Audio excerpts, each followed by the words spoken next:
Welcome into the Steelers Talk live show. I'm your host, Jack Sperry. Thank you guys so much for joining me here on a Friday to kick off your weekend. We are less than 2 weeks away from the start of the 2026 NFL Draft, where the Pittsburgh Steelers, as we all know, have the most picks out of any team in the draft this year with a whopping 12 picks. It's definitely going to be interesting here to see what happens and what kind of pops up here over the next 2 weeks. Do we get a decision from Aaron Rodgers before the NFL Draft begins? If we don't, do the Steelers make some sort of move at quarterback early on in the NFL Draft? I kind of don't think so. I think we will have a decision from Rodgers before the draft, but maybe that's just wishful thinking, right? But today, we're not going to talk about Rodgers, during our segments at least. If you guys have questions about Rodgers, of course, we'll answer them on the show here. But if you guys are interested in some really good draft content today, that's what we're going to provide you today, okay? No Rodgers talk, at least not for the most part. In our news and rumors segment, we're going to tell you about a big move that Omar Khan, I think, might be planning for the early rounds of the NFL Draft. Plus, we had 3 more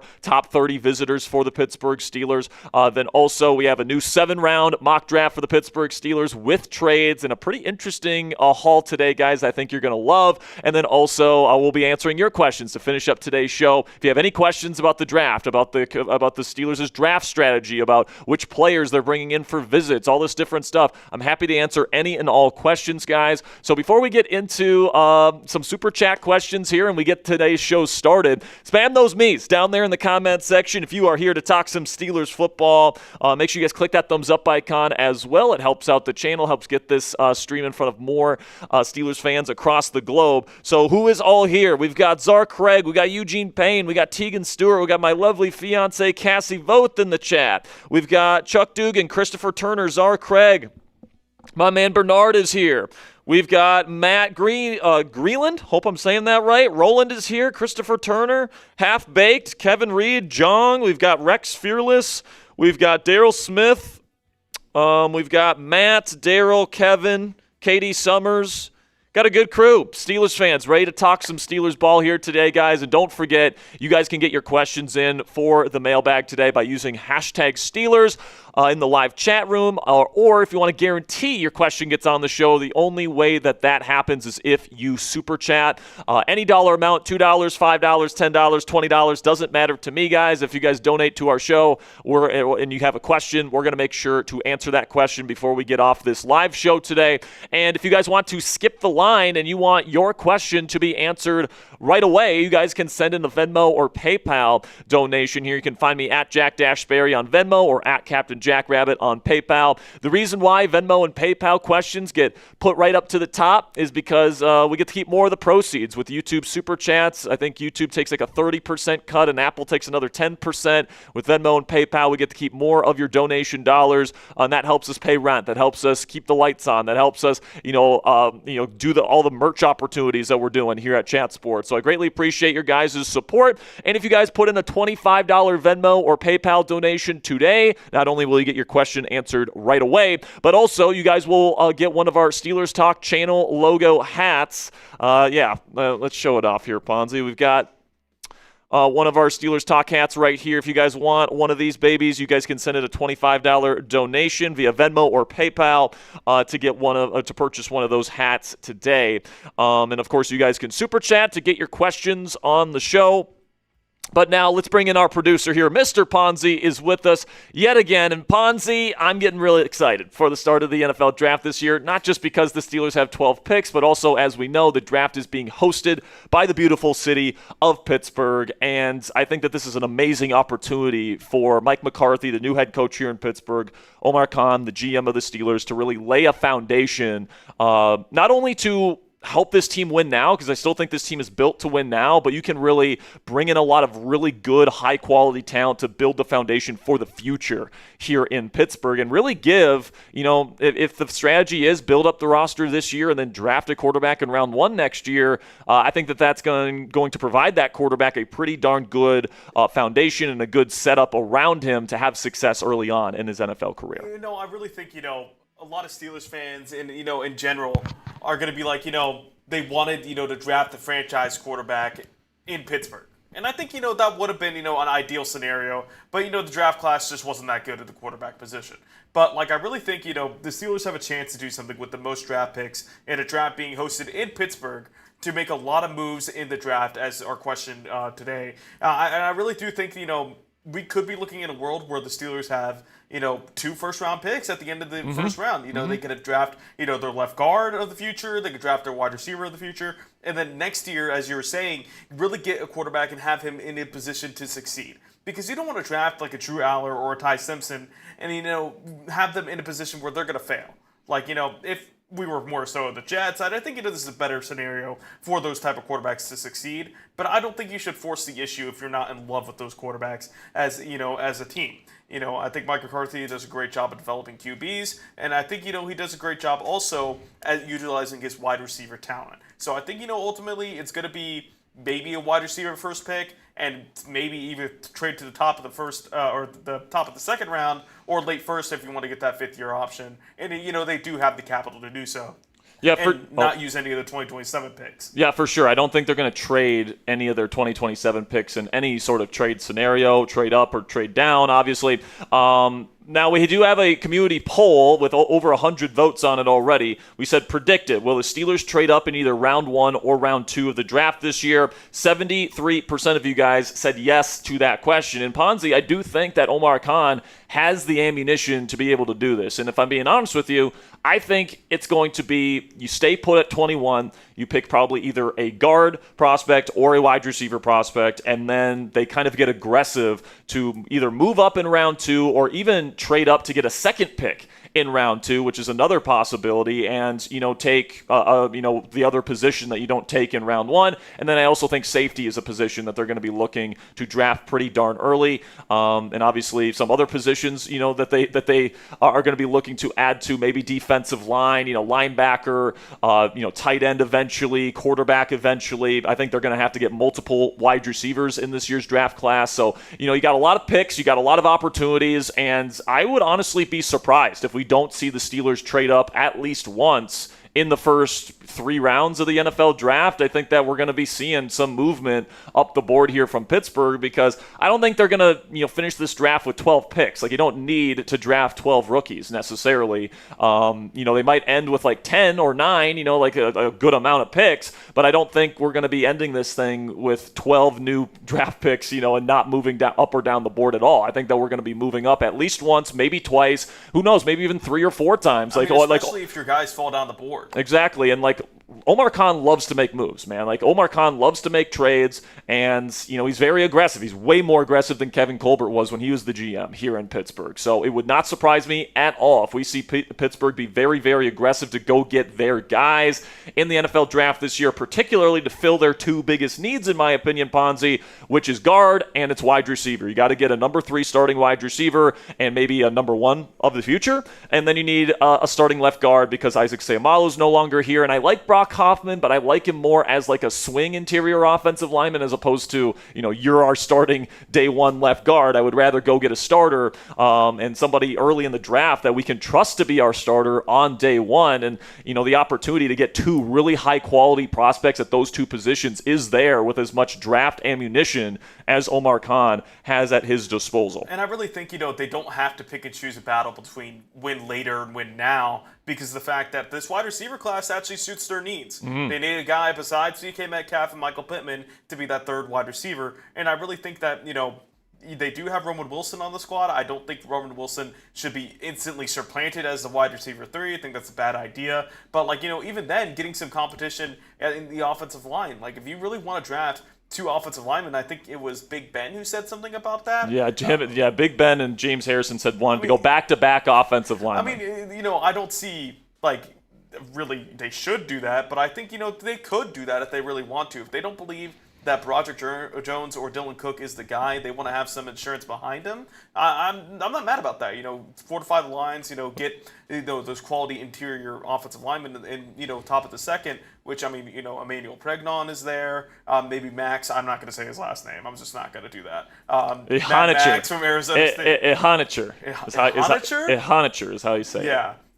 You would think I would know that, Big 12 guy here, but I really like them. I think they could easily fall in round 2, and you don't have to trade into the first round or back into the first round. But even then, if you want to get like the Vega in the first, and you want to trade up for him, or even if he's falling to 21, like I really think out of all teams, going into the draft, funnily enough in Pittsburgh, I think the Steelers are the best, most rounded to do what they want and get a quality haul in the draft. Yeah, I agree. I think it's going to be very interesting to see what they do. I honestly think because Omar Khan loves his offensive linemen, it would not surprise me if they take a guard first. And even if Ioane's off the board, like if Spencer Fano finds a way down to 21, even Caden Proctor from Alabama, I know a lot of people don't want him.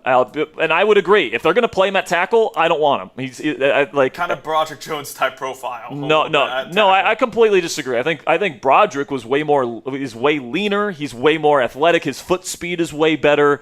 He's got, I think he's actually got longer arms than Proctor does. But Proctor is so big, and his hand placement's really good. And I think that even though he's got the slower foot speed, I think that he could move into guard, okay? Because, it's tough to get around a 350-plus pound human being that does have longer arms, and it is past the 33-inch threshold, so he's got plenty of length in his frame. And, he's got, the best anchor in the draft, and his hand placement's pretty good. So I think that he could make a very successful transfer into left guard, and I feel like if you have that setup, I know a lot of people don't love the Caden Proctor idea, and I agree with it if the Steelers are putting him at tackle, but I wouldn't put him at tackle. I'd put him at guard, and if you're looking for a really good pass protector, especially at guard, I think Caden Proctor could be that on day one. But obviously, it's a great wide receiver class, and you look at the top 6 wide receivers, Ponzi, I would actually be fine if the Steelers landed any one of them. And I think that there's a lot of discussion about, we got to get this guy, and this guy sucks, and all this different stuff.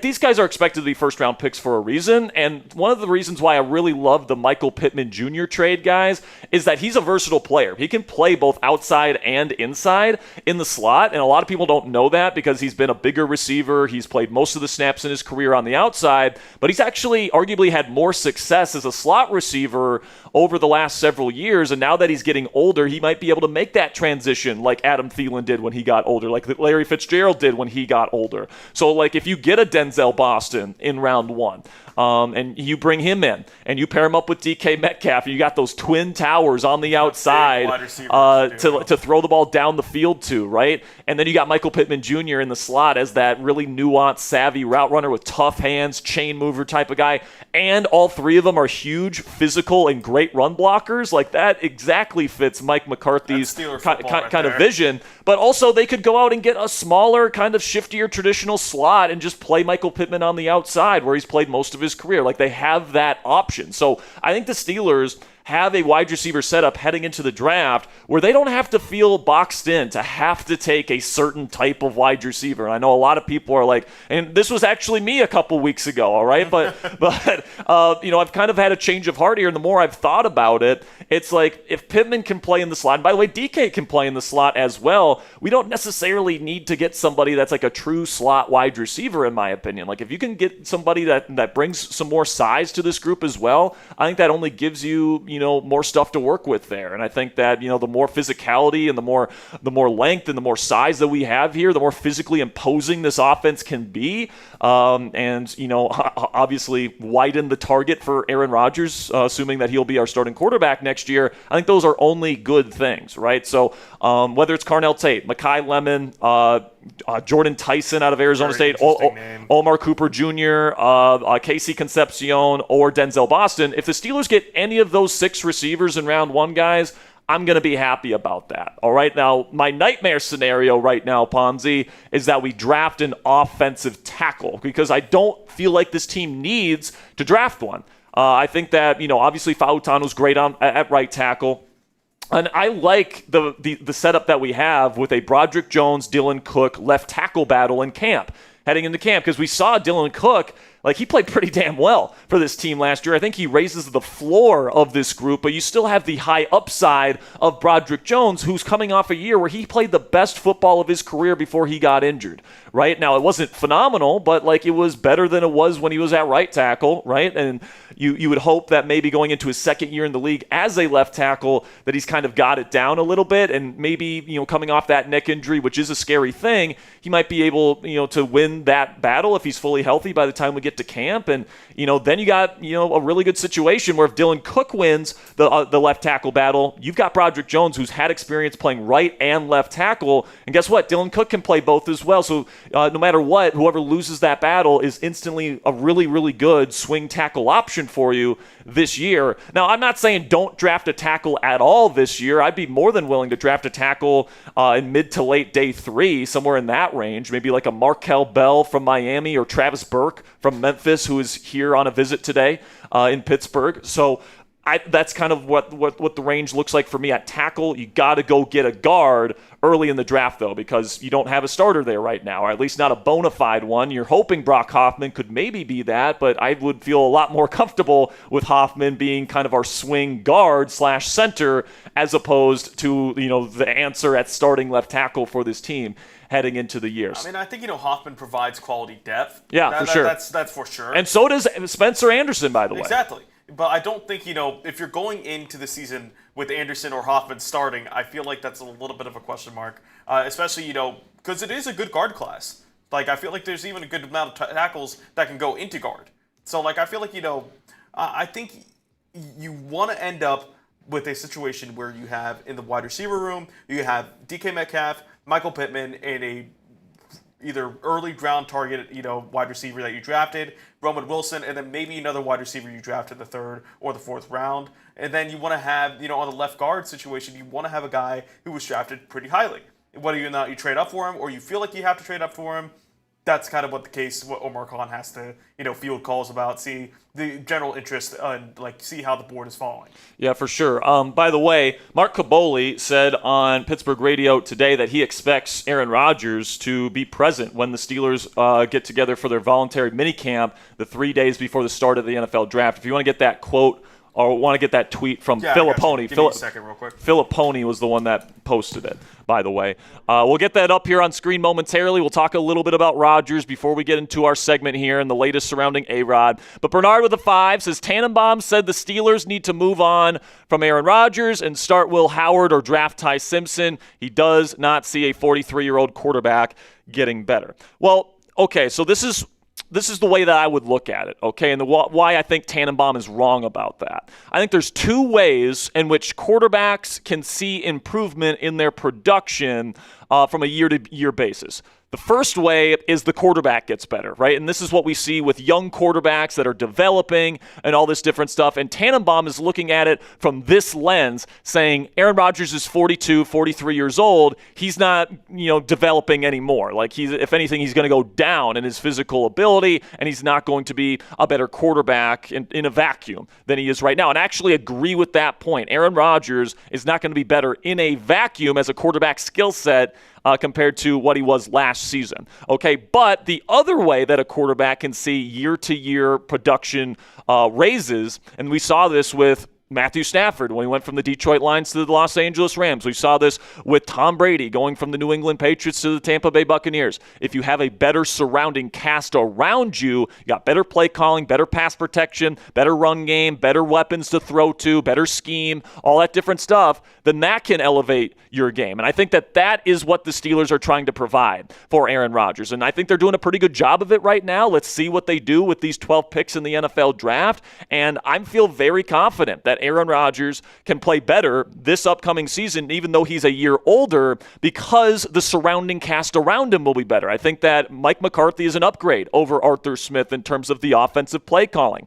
Obviously, Rodgers is a veteran of McCarthy's offense as well, so that familiarity will be very beneficial for Aaron Rodgers. But then, last year, the wide receiver room was so bad, it really limited the opportunities to throw the ball down the field. If the Steelers can provide, better answers to throw the ball ball downfield more often and get more attention off of DK Metcalf, I think that's going to open up DK. I think that's going to lead to him having over a 1,000-yard season and a number of long play touchdowns. And I think that Michael Pittman Jr. is that complementary piece that starts that process. And then once they get this legit wide receiver 3, hopefully in the draft this year, that's going to really open things up. And, I think the pass protection should be good enough. I like this young offensive line. I like where that's at. I like the signing of Rico Dowdle, pairing him up with Jaylen Warren. So you look at this group, like the surrounding cast around Rodgers is objectively better than it was last year, or at least we think and we hope so, with Mike McCarthy coming in as the new offensive play caller.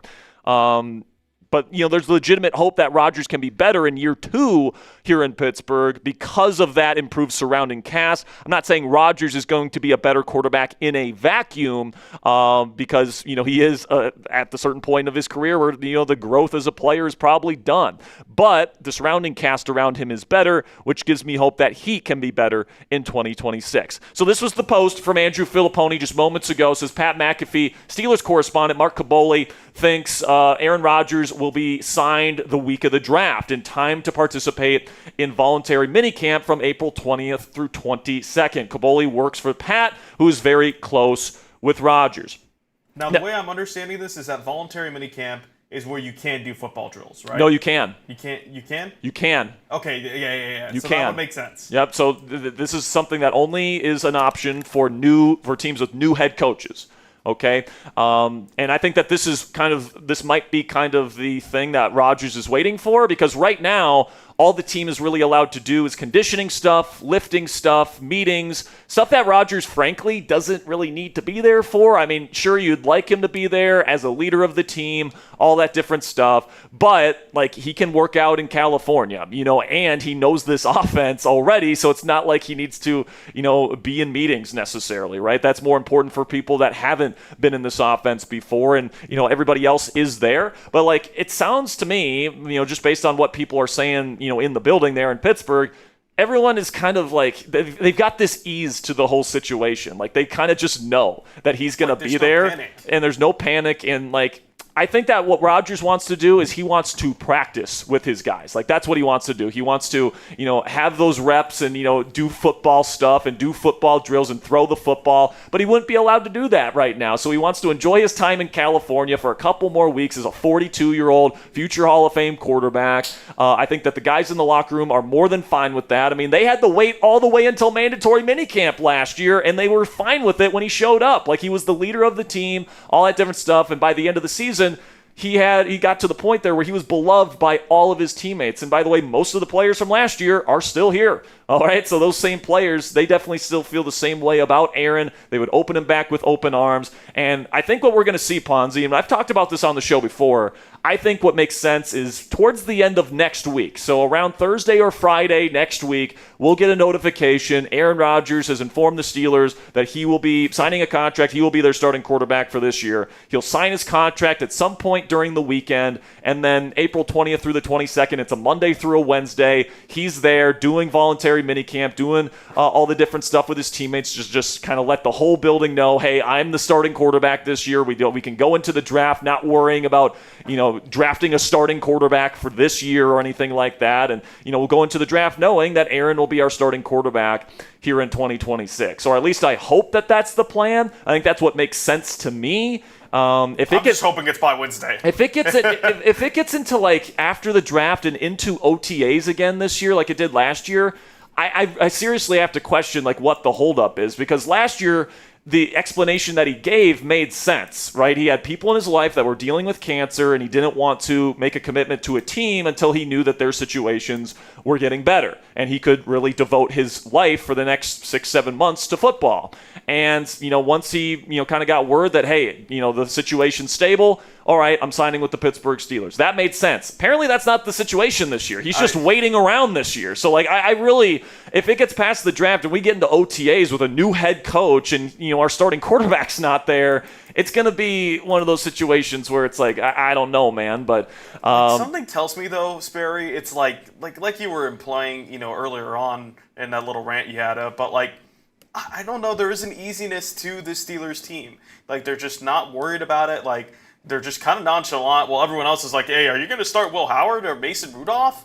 but like I feel like the Steelers know, and maybe the rest of the league already knows, hey, Rodgers is going to come back there. Barring some, miracle, some, crazy circumstance, Aaron Rodgers will be the starting quarterback of the Steelers in 2026. I don't really know, just because, the fact that they did have some guys, work out for them and, interview with them, but, like, they were late-round quarterbacks. Mm-hmm. So, like, I feel like, if they were really invested, they would be, all in on Ty Simpson. They would, we would hear more reports. Like, apparently they do love Ty Simpson, but I feel like that's a case where if he falls to them and, some of their targets are gone. Yeah, but, I feel like, I don't think that they're going to draft Ty Simpson. Exactly. I think, a team I think he's will too probably, small hands. I don't think he's built to play in the AFC North. Like, it wouldn't surprise me if they, take a flyer on a quarterback this year, a Carson Beck or a Drew Aller. But, like, I really think Aaron Rodgers will be the quarterback of the Steelers in 2026.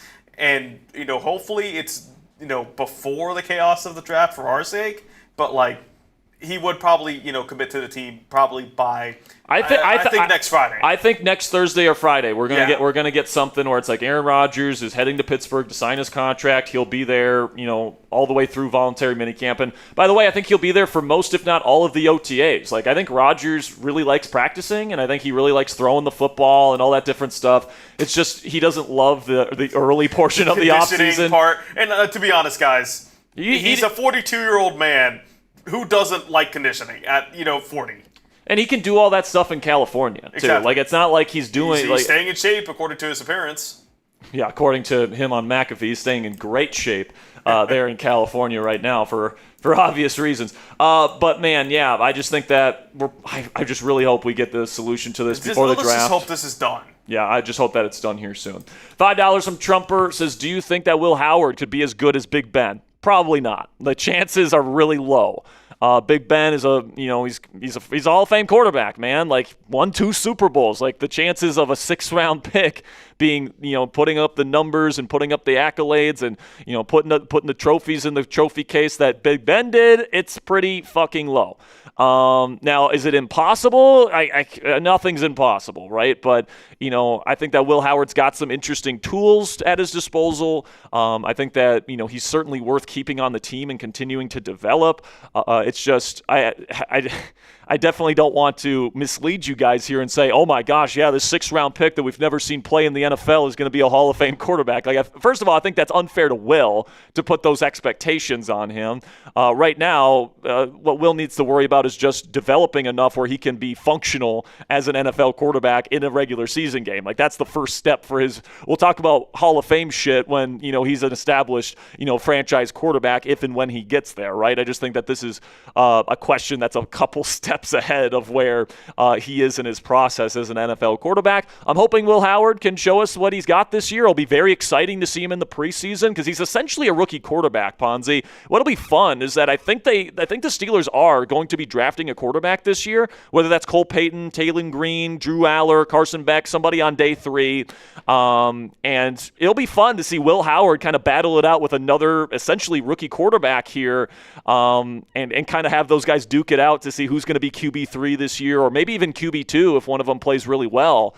So to have, Mason Rudolph, who's always fun to watch, in my opinion, in the preseason, and then you got 2 essentially rookie quarterbacks later in the game, like that's something that, is going to make preseason football abundantly watchable here in Pittsburgh this year, in my opinion. $5 from Bernard Nixon says Kaboli thinks A-Rod will sign when the team's low. So we already talked about this, Bernard. I appreciate you.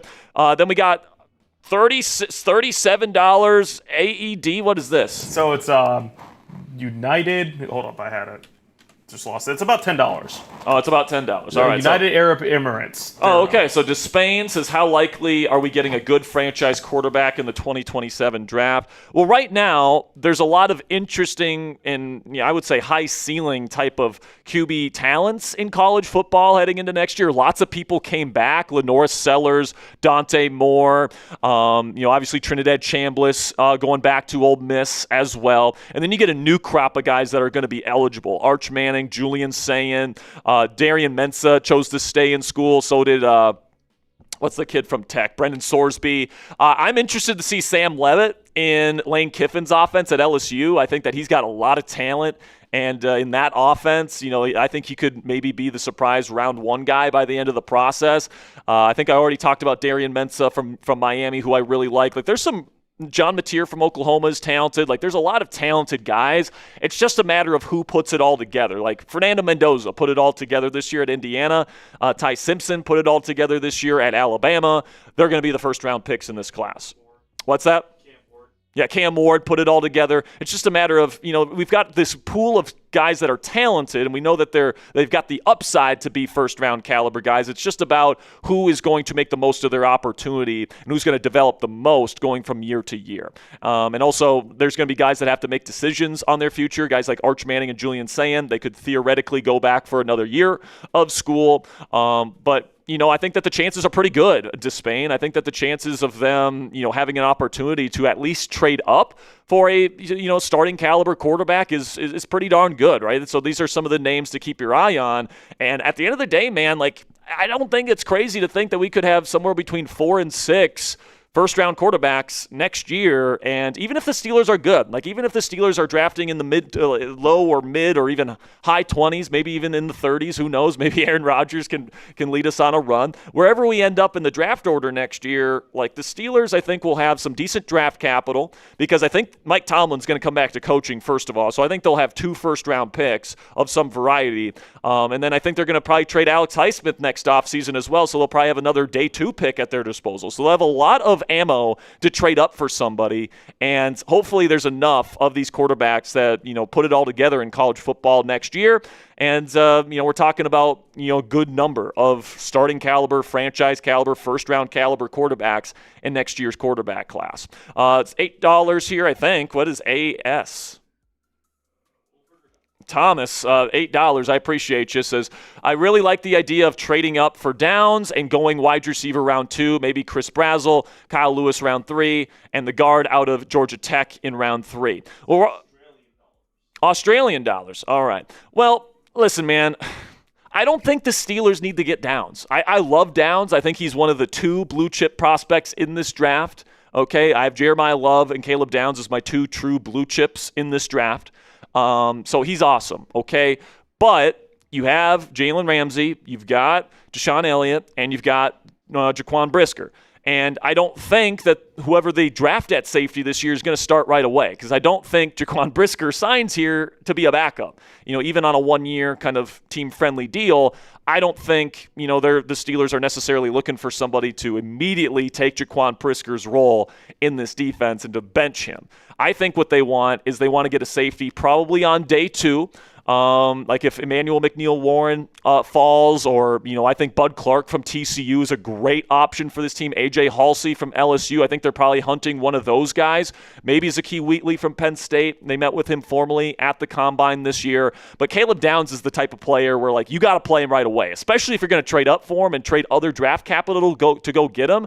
I think you got to play him right away, and I just don't think that that's the plan for the Steelers here. I think the plan is to draft somebody that can eventually start and maybe start at some point this season if there's an injury, but not necessarily somebody to come in and immediately be your day 1 starting safety the way that I think you would have to kind of treat Caleb Downs if you trade up for him. Chris Brazzell is interesting if we can go back to his Ponzi. He reminds me a little bit of Marquez Valdes-Scantling because he is a bit skinnier, but he's got a lot of juice and a lot of speed. Very good deep threat. Underrated route runner. I think he's a better route runner than really MVS really ever has. He's got really good stopping ability, like deceleration and his ability to drop those hips and really create a ton of that separation because he's got the speed to put the fear of God in these corners in man-to-man coverage, and then he can just decelerate on a dime and create a ton of separation on those stop routes, comebacks, stuff like that. Not very good after the catch, which is weird because he is really fast, but he goes down very easily. First contact always goes down.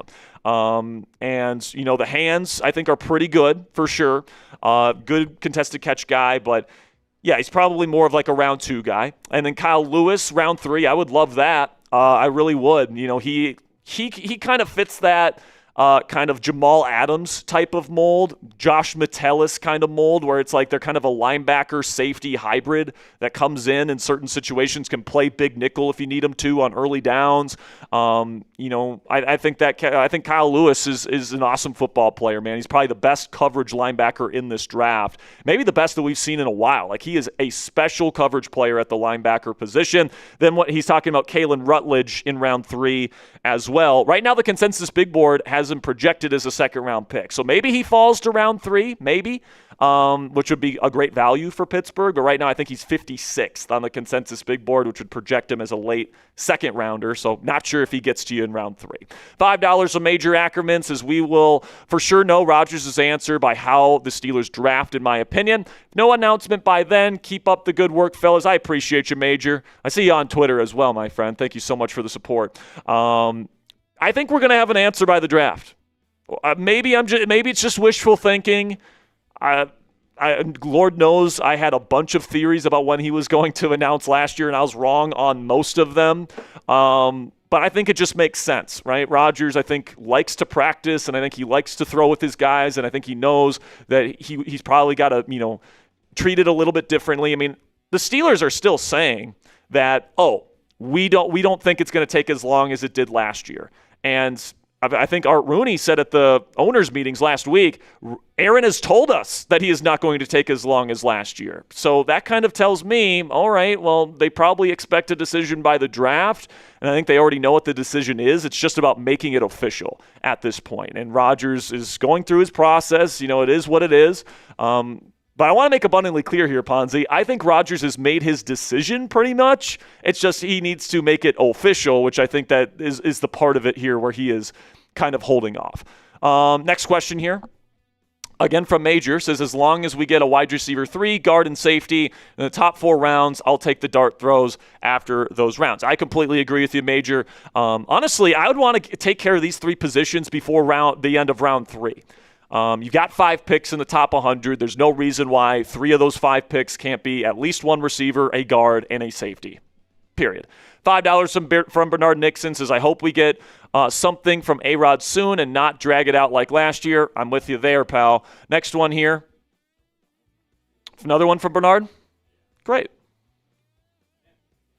Yeah, we're getting some super chats here, guys. Thank you so much for supporting the show. Happy to answer any and all Steelers questions here. We still have to get to our segments today, so make sure you guys stick tight for our segments here. But we got a lot of stuff to talk about here, less than 2 weeks before the start of the NFL draft this year.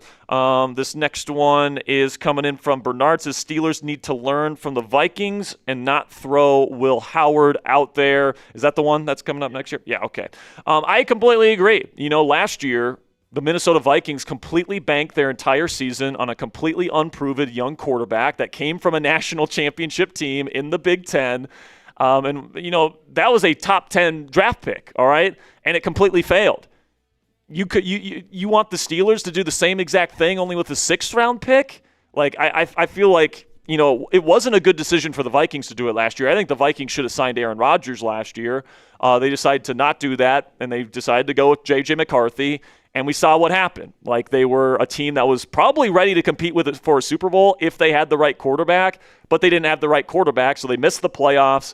They had a very disappointing season, despite having one of the best defenses in the game, obviously one of the best coaches in football in Kevin O'Connell, awesome weapons to work with. The quarterback held them back. And I kind of feel similarly about the Steelers this year. Like, this Steelers roster is so underrated, and I think once we add this draft class to this roster, it's going to be a team that's ready to compete right now, in my opinion, if you have a quarterback that's capable of at least driving the ship. Because I think this defense is a real chance to go from pretty good under Mike Tomlin and Terrell Austin to great or even elite under Patrick Graham. I truly still believe in the talent in this group on defense. And if that happens, guys, like, you don't need a top 5 MVP caliber quarterback to compete for a Super Bowl. The last 2 Super Bowl champions have had elite defenses and pretty good starting quarterback play. Sam Darnold and Jalen Hurts, you can make an argument that neither of them are top 10 quarterbacks. Now, I would argue Sam is probably in the top 10 right now, but like they're not like true superstar guys that are lighting up the planet.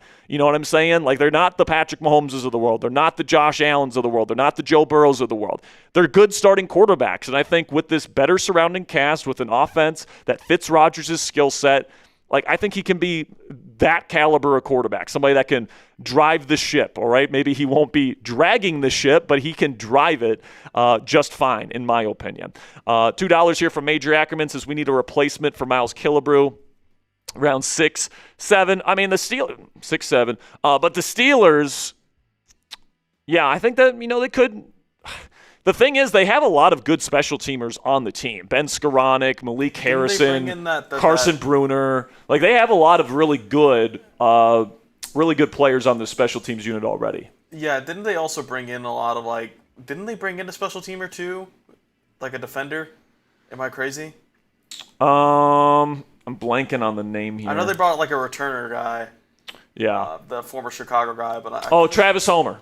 Yeah. Travis Homer, one of the best special teamers in the league. Yeah, that's what I was thinking. $8 Australian dollars from Thomas says, is it bad? I would rather take Jordan Tyson over Mekhi Lemon. I feel like Jordan Tyson has the size, which gives him the edge for me.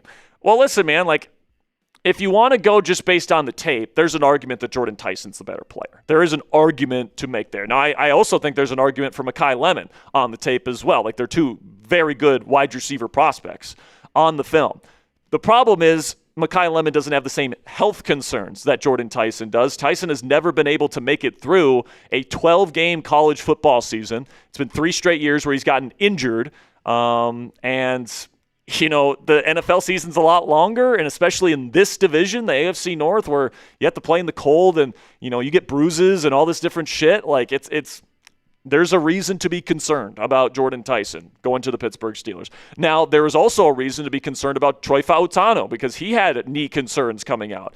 Peyton Wilson had knee concerns coming out. All these different things, right? The question is, do you get a Troy Fautano who can, hopefully stay healthy in the coming years, or do you get Corey Trice Jr. who can never stay healthy? That's the question, right? When it comes to Jordan Tyson. And, if you take Tyson, there's a chance that you're getting CeeDee Lamb, okay? One of the best receivers in football if he can stay healthy. But there's also a chance that you're getting somebody that just can't stay on the field and is just not available for you. And it's a complete bust of a pick. That's also a possibility. So, I think that he's worth the risk because the Steelers are in win-now mode and, the ceiling of Jordan Tyson, even in a year one, he could be the offensive rookie of the year this year. So, if the Steelers want to go big or go home here, Jordan Tyson is kind of the risky move, but it's also probably the high upside play if they want to go that route. $2 from Bernard Nixon. It says, people think Aaron Rodgers was not good enough last year. Well, listen, man, I agree.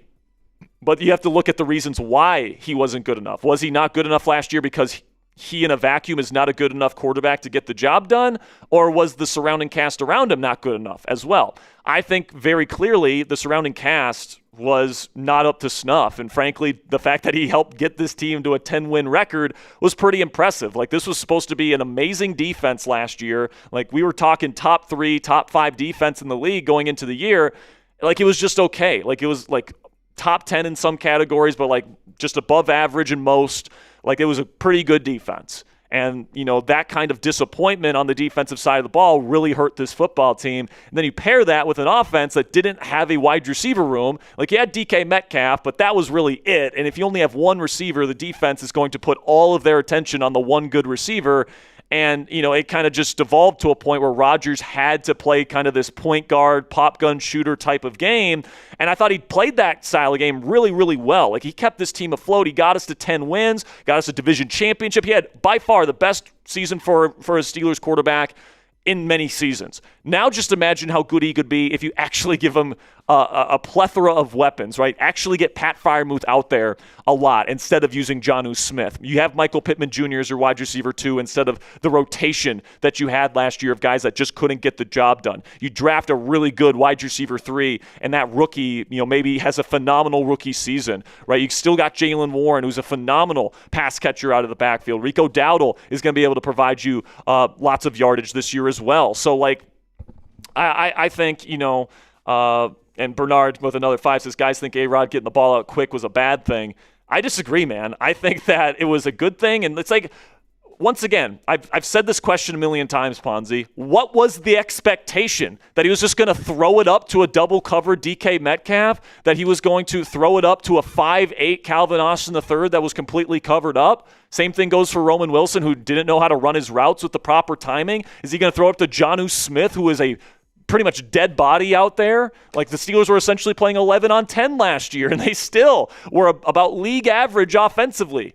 Like, that's a good season from the quarterback, in my opinion. If you give him the proper supporting cast, a legitimately great to elite defense, really good wide receiver trio, all this different stuff, I'm telling you, man, I think Rodgers can put up top 10 level numbers this year with the Pittsburgh Steelers.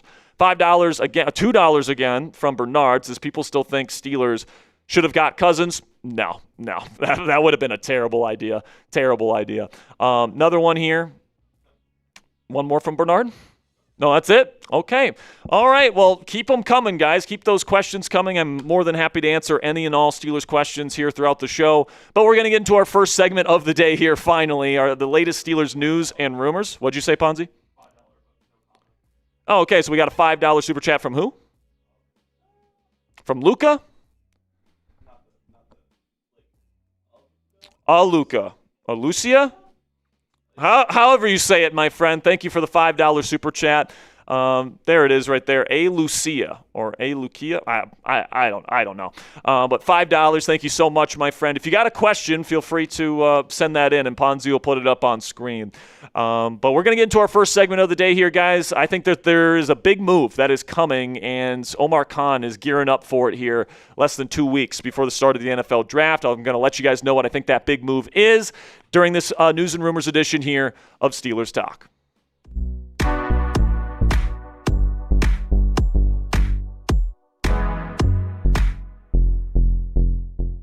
Welcome into Steelers Talk. I'm your host, Jack Sperry. And today on the show, I'm going to tell you the big move that I think Omar Khan is currently gearing up to make in the early rounds of the NFL draft this year. And just so you guys know, we'll be live for the entirety of the 2026 NFL draft on this channel this year. So every time the Khan artist makes a big move, if they trade up, if they trade down, if they get a big-time player, we're going to get you guys breaking news coverage of every single move that the Steelers make during the NFL draft this year. And with 12 draft picks, there's going to be a lot of news over the next couple of weeks here in the Steel City. So make sure you guys click that subscribe button if you haven't already to never miss any of our free draft content that we're providing for you guys here on Steelers Talk, just like we do every single year. Breaking news breakdowns of every single draft pick that's taken, as well as daily grades and mock drafts for the following day during the NFL draft, and then also UDFA coverage, grades coverage at the end of it all. We got a bunch of great stuff coming your way here over the next several weeks as the Steelers round out really the rest of their 2026 roster here in the coming weeks. So make sure you guys click that subscribe button if you haven't already. I greatly appreciate your guys' support. All right, so now let's get into Omar Khan and the move that I think that he is gearing up for here that is going to maybe knock the socks off some Steelers fans here. And I think the Steelers have a good chance to trade up in the draft in the early rounds after their pick at number 21 overall in the first round, but before their second round pick at number 53. And the reason why I say that, guys, is because the Steelers have two positions where they really got to find contributors this year. And those two positions are left guard after losing Isaac Seumalo in free agency this year, and then wide receiver. You've got DK Metcalf and you got Michael Pittman Jr. That's a good start, but you need that third receiver starter in this offense because Mike McCarthy likes to run a lot of three wide receiver sets, and I'm sorry, but Roman Wilson is not somebody I'm trusting to fill that role this year. And, you know, somebody that they like will be there at 21. The reason why I don't think that they're going to trade up before pick number 21 this year is because I believe there's a very strong chance that somebody that they really like at either one of these positions is going to be available for them at pick number 21. Like the guys that could be available pretty realistically at 21, maybe Mekhi Lemon falls, but maybe they do trade up for him a couple spots. But, you know, Jordan Tyson, Omar Cooper Jr., Casey Concepcion, and Denzel Boston are really the guys that have a realistic shot of being there at pick number 21. Tyson because of the injury stuff, and then obviously Cooper, Concepcion, and Boston probably not coming off the board. Maybe, the Jets take Cooper at 16 or something like that, or maybe the Rams take him at 13 in a surprise, but there's a pretty decent chance that the bottom 4, or at least the bottom 3 on this list will be available for the Steelers to take if they want at pick number 21, but then also they could go guard in round 1. Someone like a Spencer Fano from Utah, if he falls to pick number 21, I think he could be a pretty good guard or tackle in the league. I think he could be a great Pro Bowl caliber guard in the league, maybe even right away. Like Fano, super technically refined, really good athlete. I think that he would be, a really good fit. But also Venga Iwane from Penn State, currently one of the favorites among Steelers fans to be drafted by the Steelers at number 21. He currently ranks number 16 on the consensus big board. Personally, I think Venga is the best offensive lineman in this draft period. If he falls to 21, I think there's a very strong chance that he's the pick for the Pittsburgh Steelers. And then Caden Proctor. Now that you might be saying at home, but Jack, Caden is a tackle. We don't need a tackle in the first few rounds, and I completely agree with you. But I think Caden Proctor actually projects better as a guard in the league, and he's a 350-plus pound behemoth with long arms and the best anchor out of anybody in this draft, in my opinion, with really good hand placement. And you combine that anchor with really good hand placement, that's a recipe for an excellent pass protector at the guard position in the National Football League. I think Proctor, is probably my least favorite among this group, but if the Steelers did take Proctor at number 21 to be their starting left guard this year, I can't say I would completely hate the pick. Now, Pittsburgh will likely take the player that's highest on their board at number 21 at either one of these positions, right? Now, we can speculate about which position they might prioritize more, and we will later on in this video, but I would assume that Pittsburgh will take whoever is the highest player on their board at either one of these positions at number 21, and then after that, it's time to work the phones to try and get another player, this time at the position that they didn't take at the number 21 overall selection. And the goal with this potential trade is to package some of your mid-round draft picks this year, whether it be round 2, round 3, or round 4. Obviously, you have 1 pick in the second round, 3 picks in the third, and then 2 picks in the fourth. You try to, conjure up a nice little package for somebody to go and land one of these kind of top prospects at that other position that you didn't address at pick number 21. So guys that you could consider trading up for at the wide receiver position. If Jordan Tyson really falls down the board because of medical stuff, guys, you could maybe consider trading back up into the first round for him. Same thing goes for maybe an Omar Cooper Jr., Casey Concepcion, and Denzel Boston and Jeremy Bernard, I would say, are probably the most likely to make it to round 2 if you're going to be trading up into the round 2 area there. Steelers really like Jeremy Bernard, by the way, guys. Maybe they can stick and pick at 53 and still get him. He currently ranks 56th, I believe, on the consensus big board. But just keep your eye on these names if the Steelers trade up for a wide receiver after taking guard at 21. But then if they take receiver, like let's say they take Jordan Tyson or Omar Cooper Jr. at 21, and then they want to trade up for a guard, there's a number of guys that could be available here to maybe trade up for. Emmanuel Pregnon is expected to be either a late first or an early second round pick. I actually don't think Pregnon is that far away from Venga Iwane as a prospect, which, trust me, is more of a compliment to Pregnon's game than it is an insult to Iwane, who I think is the best offensive lineman in this draft period, but Pregnon's not that far behind as a starting left guard prospect. Chase Basantis, I'm lower on him. I don't think he necessarily has the play strength as some of these other guys. Don't necessarily love his film. Had a lot of losses on his film from last season. Not sure if he's ready to play right away. Kalen Rutledge, very, very skinny lower half, but he's super built up in his upper half. Honestly, kind of reminds me of Mason McCormick. Someone that's really built super well in his upper body, just controls people with his grip strength, but not the best strength down in his lower body. And then Jennings Dunker, who's coming out as a tackle out of Iowa. He played right tackle for them. I think he can be a Pro Bowl caliber guard. Would love that fit with the Pittsburgh Steelers, and I would maybe even want to trade up for him because I think he's that good of a fit for this offense here in Pittsburgh. But my guess, guys, and this is just a guess, but just knowing Omar Khan, how much he loves offensive line players, I would say Pittsburgh, if I had to guess, would take a top guard in this class if one is there at 21. Like if Fano falls or Venga falls to 21, my guess is that would be the pick for the Pittsburgh Steelers. Plain simply because trading up for a wide receiver is probably a little bit easier, maybe a better bet. Like for me, I look at that list of left guard prospects that you could trade up for, and I like the list of wide receivers I could trade up for a little bit better. Like if Casey Concepcion is there in the early second, or if Denzel Boston is there in the early second, I think that is something that I would definitely want to pursue if I were GM Omar Khan. And also we have to acknowledge that Omar absolutely loves trench players. Like, it's well known he spent the first 3 first-round draft picks of his career as GM of the Steelers on trench players, 2 tackles, and of course a defensive tackle last year. Would not surprise me at all, especially with as big of a need as left guard is for this team right now, that he spends his first draft pick of this year's draft class on another trench player on the offensive line. But with that said, it really could go either way. Like, maybe the Steelers do prioritize wide receiver more, and then they try to get that guard on day 2, or maybe trade back into the late first to get maybe an Emmanuel Pregnon. I think that both scenarios are definitely plausible at this point, but I do have a pretty decent feeling that the Steelers will spend their first 2 draft picks of this year's draft class on wide receiver and guard. So let me know what you guys think down there in the comment section. What's the more likely time to trade up for the Steelers during the NFL draft? Type B if you think they before 21 and they move inside the top 20, top 15, or even the top 10. Type A if you think after pick number 21. For me, I think it's more likely that they try and trade up after pick number 21, but let me know what you guys think down there in the comment section for today's pinned question. Just a second here, I'm going to tell you about our sponsor today. While I tell you about our sponsor, type B for before or A for after.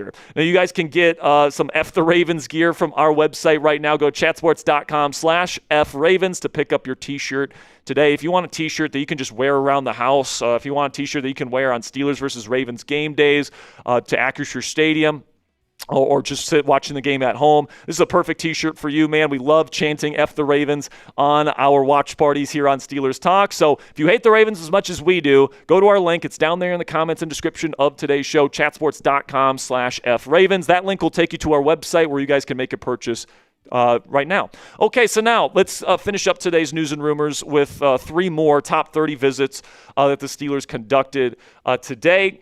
They've been doing these all week long where they bring in sets of 3 players, and I'm guessing this will continue next week as we approach the NFL draft.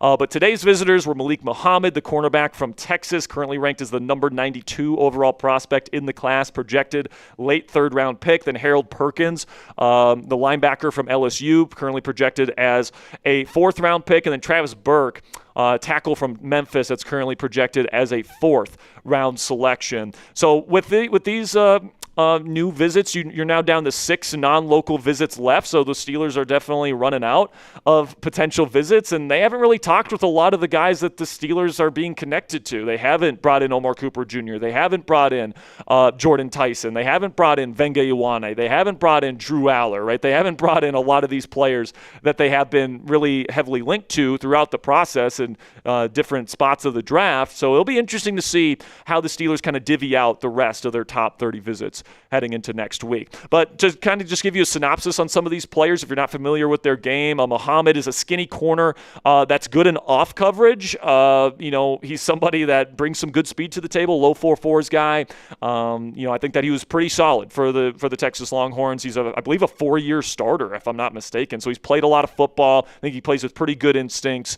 So I wouldn't mind him necessarily in the middle rounds for the Steelers. But then I'm also sensing a theme at linebacker as well here, guys, where Pittsburgh is showing a lot of interest in a lot of undersized linebackers. And you guys can just take a look here at the linebackers that they've shown some interest in particular with the top 30 visits. And all of them are considered either slightly or very undersized for the position. Jacob Rodriguez, maybe a little bit undersized. Kyle Lewis, very undersized for the position. Same thing goes for Harold Perkins.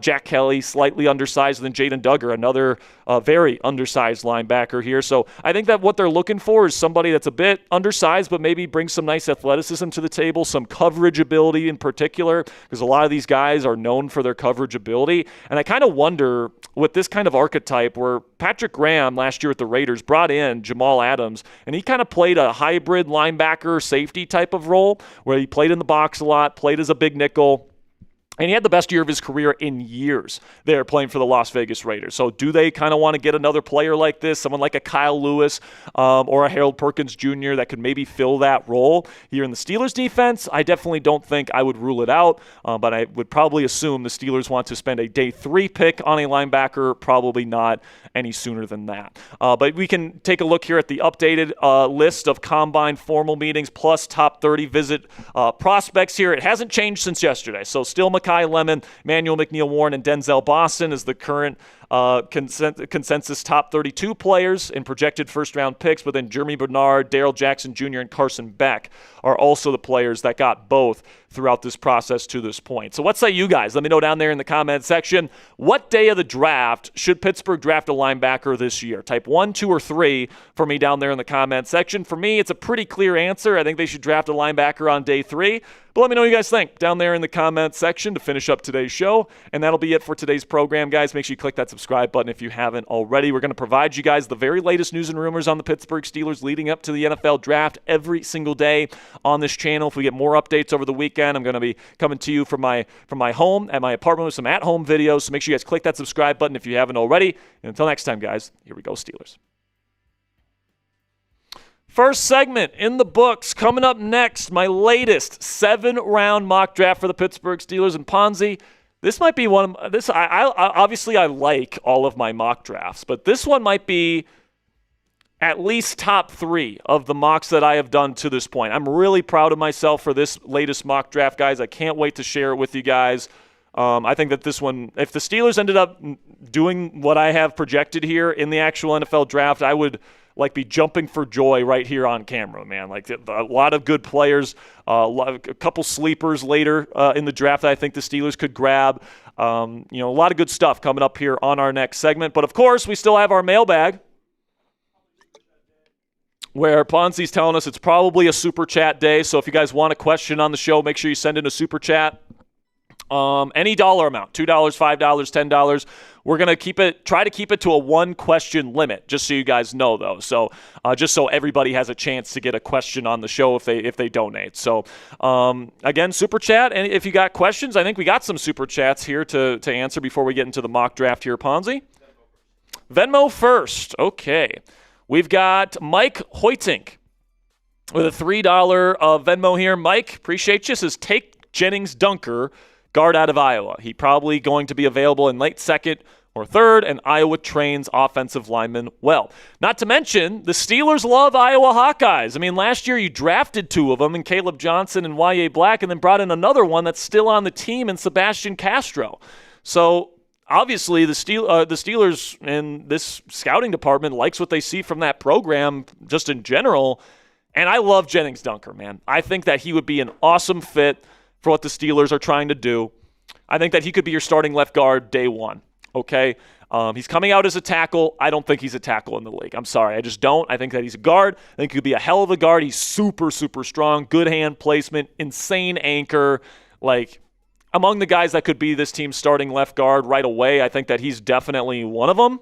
I mean, just look at his hair, bro. And, he just screams Pittsburgh to me. He got that beautiful ginger mullet with the mustache.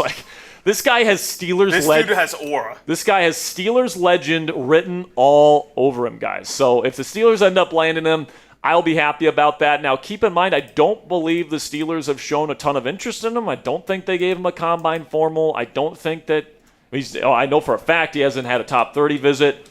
So, guess we'll see. Maybe they don't. Maybe the Steelers don't view him as a guard, and they got their eye on somebody else. But I certainly wouldn't mind it. I think Jennings Dunker. I'd rather take Jennings Dunker, Ponzi. I have a higher grade on him than Chase Pasantis. Yeah, I know you're not a really big Chase Pasantis fan, and honestly, yeah, I'm low. Fair so. Yeah, I'm lower on Pasantis. I think he lost a lot on film. I think from a non-football sense, I think I just love him to have on my team. Definitely. Aura alone. I mean, imagine the T-shirt sales that we would have with a Jennings Dunker. You might have to get a wig on. Exactly. So I think that would be a terrific pick, man. I'm not gonna lie, Mike. That's a great idea. All right. So now some super chats. $5 from Terrence Johnson. He says, "Is there a quality guard we can draft in the second round to replace Sayamalo if we take a wideout in the first round? Love the channel." Yeah, I think that there's some. If you want to throw those, the trade-up guys there, Ponzi. Yeah, just the 4. These 4 guys I would say keep your eye on, okay? Manuel Pregnon, probably going to go early second or maybe even late first, so I think you would have to trade up for him. But honestly, man, if you miss out on Iwane and you want a true guard, I think Pregnon, it might be a top 5 just pure offensive lineman in the class. He's that good of a player to me. But then Chase Pasantis, he's slightly lower than Pregnon. I think Pregnon's 40th on the consensus big board. Besantis is 42nd. But honestly, I don't think Besantis is a top 50 player. I think that he's still a very young player, and he's got good athletic traits. Okay, but I think the film is not great. I don't think the play strength is there yet, and it's going to have to get better at the next level. I'm not sure. What's that? He's 20. Well, that's young. 21's very young. So I don't know if I trust him to start right away. Kalen Rutledge kind of reminds me a little bit of Mason McCormick because he's so top heavy. Like he's got kind of, I'm not going to say skinny, but you can tell that most of his strength is in, the upper half.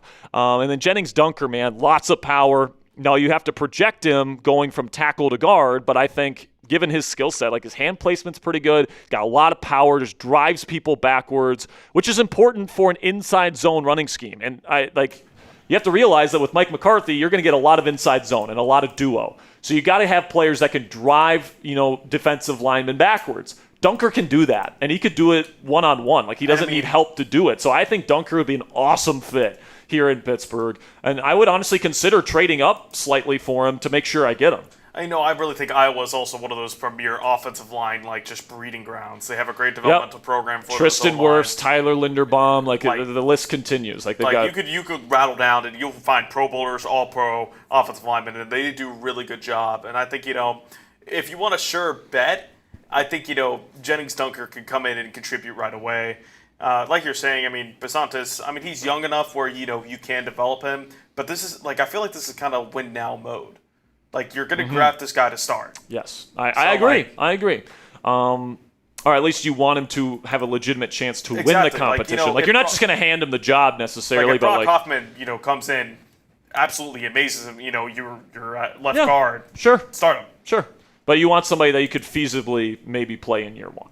$2 here from Bernard says A-Rod got 24 touchdowns and 7 interceptions, and people said he sucks. Yeah, I just don't know how you can say he sucked, man. Obviously, it wasn't a good performance in the playoff game. And you know what we always say, Ponzi, the last impression is the lasting impression, right? So the last thing that people saw of Rodgers was that pitiful offensive performance against arguably the best defense in football. But my thing about that game, guys, is that, first of all, it was actually a close game in the fourth quarter before it kind of came off the rails. Now, that was because of the defense playing well. And the defense created a bunch of turnovers. C.J. Stroud did not play well in that game either. But, when I watched that film, once again, the question is, what was the expectation for Rodgers? Because there's nobody open down the field. Houston was probably the best man-to-man coverage team in the game, and they were double-teaming DK Metcalf consistently. And then on the few plays that they weren't, and Rodgers actually hit Metcalf, he dropped a huge one early in the game. And we said it on the watch party, guys. That's going to be huge in this game, and it ended up being huge. And then you got Will Anderson, and you've got Danielle Hunter, and Rodgers had nobody open. And obviously, the best edge rusher duo in football, arguably, in those two are going to win. Okay, Fautano and Dylan Cook, I think, are good tackles. But if you don't have anybody open down the field and they're playing man coverage, there's nowhere to go with the ball. There's just a limited amount of things you can do as a quarterback, right? Especially if you're a non-mobile quarterback like Rodgers. So, I think if you get some legitimate players that can beat man and, actually draw some attention away from Metcalf, I think Rodgers plays a lot better in that game. And hopefully that he would, given the opportunity to play Houston again next year at home. So I guess we'll just have to see. But I think Rodgers, if anything, he elevated the offense compared to what it could have been given the wide receiver room. Hunter Dillman with a 5 says, can you break down the financial situation after free agency and draft? How much is left for Rodgers or other moves, and how much will they save for us midseason? So let me just look at this real quick.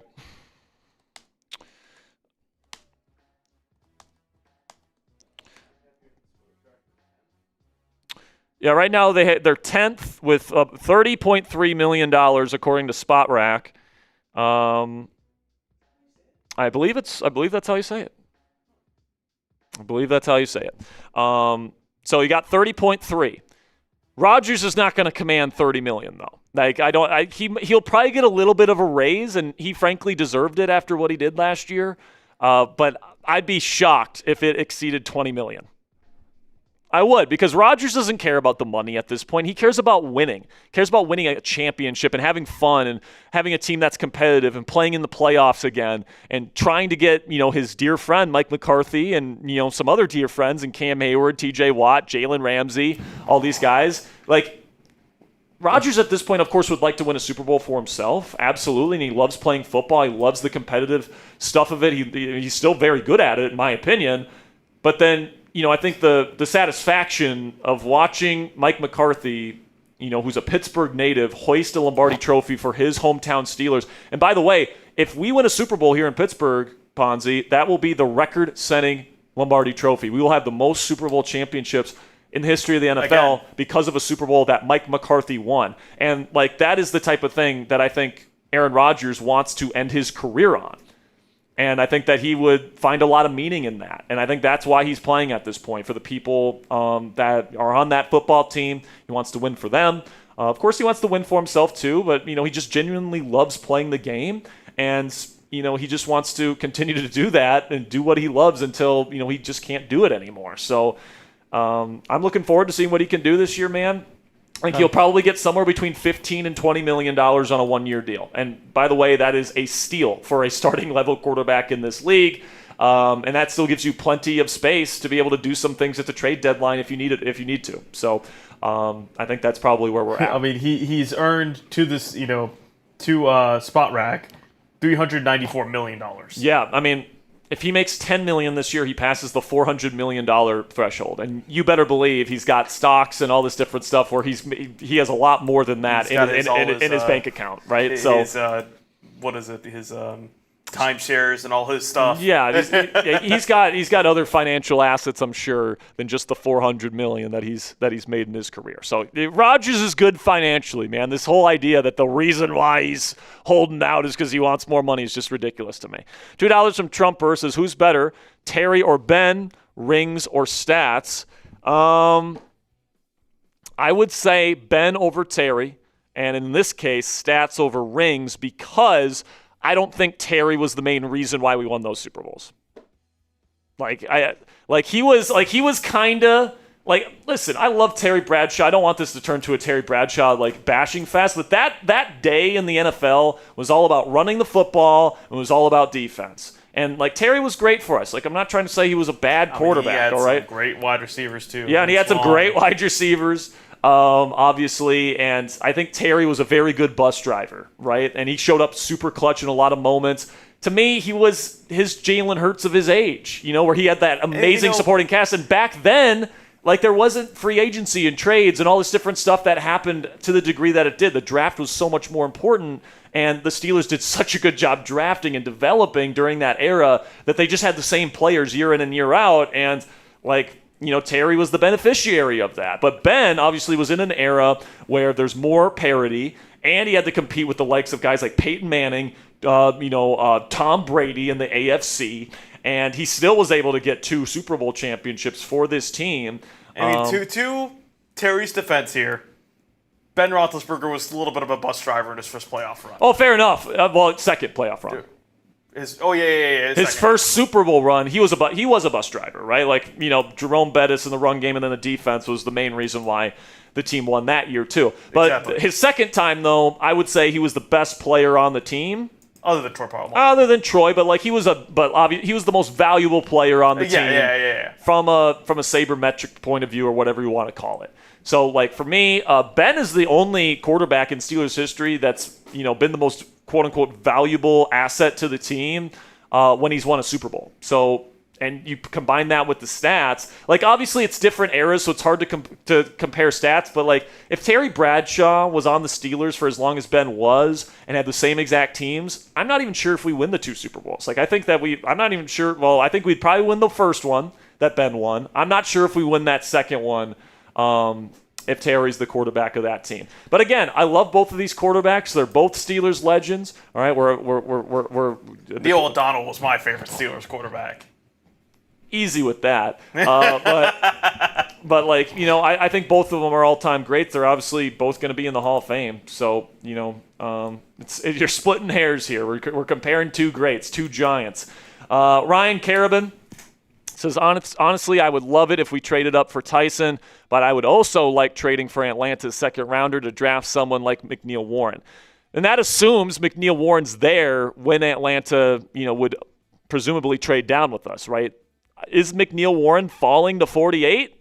He's currently ranked the 23rd player on the consensus big board. So he would have to drop more than double where he's currently at. I don't know if that's going to happen. So if you want McNeil Warren, you either have to take him at 21 or you have to trade back in to the first or trade up into the early second to get him, because he's a really good player, man. He's definitely a top 30 player in this draft to me. And yeah, I think if you're hoping he falls to 48, that's wishful thinking. And you're saying trade up for Jordan Tyson. I'm not trading up for Tyson. All right, if he falls to 21 and we take him, I'm fine with that. And at the end of the day, if they trade up for Tyson and they give up like a 4th-round pick, it's not going to bother me too much. But the reason why I wouldn't trade up for Tyson, Ryan, is because of the injury concerns. And I feel like this is kind of going under the radar. Like, people, like I know everyone knows about the injury concerns, but like when you have a player that hasn't been able to make it through a 12-game regular season in college 3 straight times, and you're going to be trading up for him, like, you better be pretty freaking sure he's going to be available, and I don't have that level of confidence that he's going to be available. Now, if he falls to 21 and you're not giving up any draft capital to go get him, then yeah, I think it's probably worth the risk. I'd be fine with it. But like trading up for him, I think I'd rather not.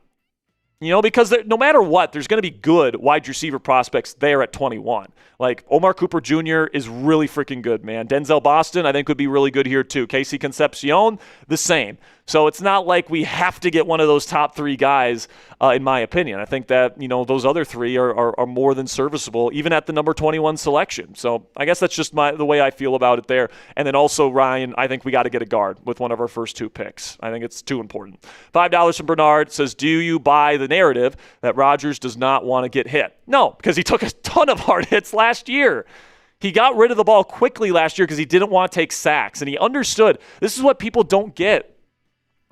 And you really have to watch the film to get this, in my opinion.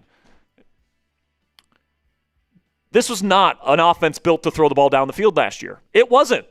Okay? You look at the wide receiver room and you look at the way that Arthur Smith used the tight end room. Jonnu Smith had the most snaps out of any tight end in this room last year, including Darnell Washington and Pat Freiermuth. Jonnu was our number 1 tight end last year in terms of usage. So that's pretty much a dead body on the field. Then you have a bunch of 12 and 13 personnel, so you don't have a lot of speed on the field in the first place. And then you have defenses double-teaming DK Metcalf and playing man-to-man coverage against guys that can't get open or can't get open on time, and Calvin Austin III, Adam Thielen, Roman Wilson, Marquez Valdes-Scantling. This team was not built to be a downfield passing offense, okay, no matter who the quarterback was. So what was Rodgers to do? Rodgers could have just said, fuck it, and thrown it down the field anyway, and I think he would have had a much worse season. Or he could have played it smart. Don't take sacks. Don't throw the ball into harm's way. Get rid of the ball quickly to playmakers out in space where they can use their athleticism and their vision and their rushing ability with blockers in front of them. Like, that's what the Steelers' offense was last year: running the football, quick passing, let the playmakers make plays out in space. And they were an okay offense doing that. But obviously they were limited because they couldn't get the explosive plays throwing the ball down the field consistently. So, that's not Rodgers not wanting to get hit. It's an absolutely ridiculous narrative, in my opinion, because he took a ton of hard hits last year. He stood and delivered on multiple big moments last year. But yeah, I think that he was just playing it smart last year, and I think that if you give him more downfield weapons, he's going to be willing to hold the ball for a little bit longer because it'll be more of a strength of the offense. You just got to put the puzzle pieces together here. $2 from Bernard Nixon says, I think Big Mike really wants A-Rod back. You think? He's only said it a million times since his introductory press conference. I'm pretty sure he wants him back. $2 under 30 calls. Over. Yeah. Apparently they're having multiple calls a week. Dude, just sign with the team. Also, yeah, I know, but it's so obvious what Rodgers is doing. He's helping, put together the plan for the offense. He's having weekly conversations with the head coach. What do you think that these calls are about? The people that actually worry that he's going to retire, what do you think these calls are about? Oh, yeah, me and my wife are doing this today. And they're like, no. I don't think McCarthy wants those details anyway.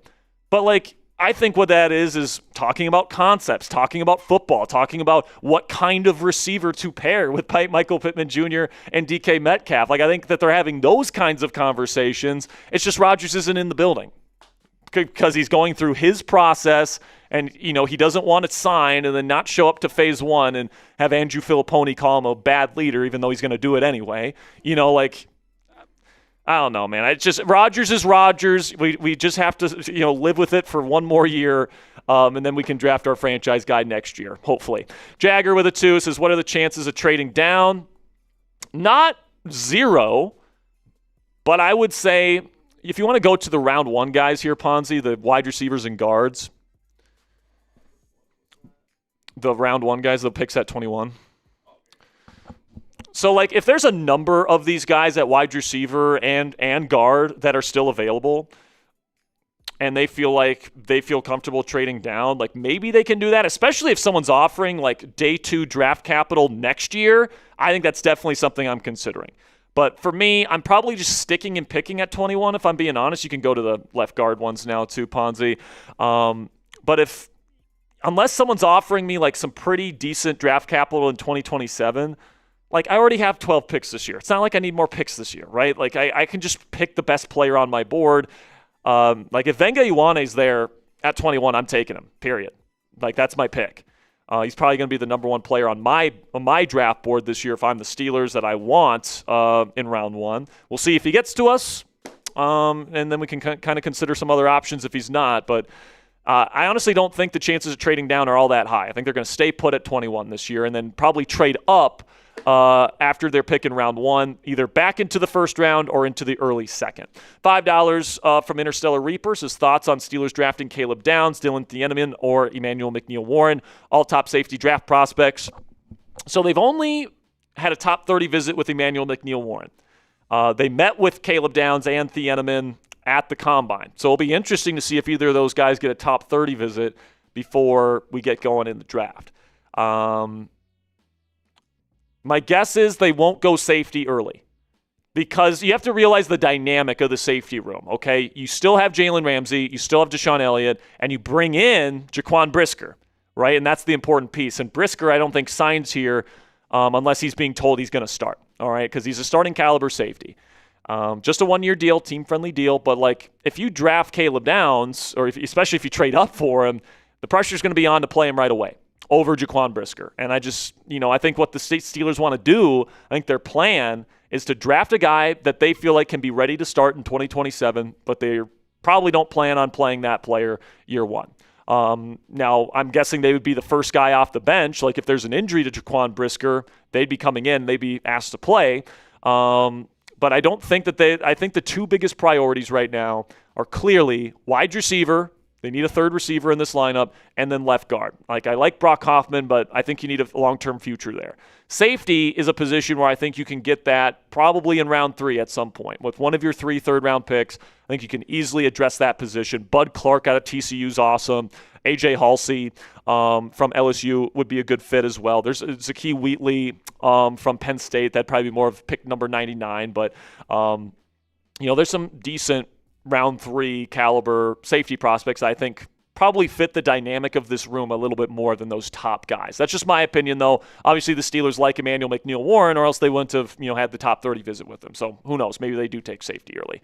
$5 from Isaha Ballard says, obviously way too early to tell, but in your opinion, is there a wide receiver in this class we could take in round 1 that ends up better than Santonio Holmes?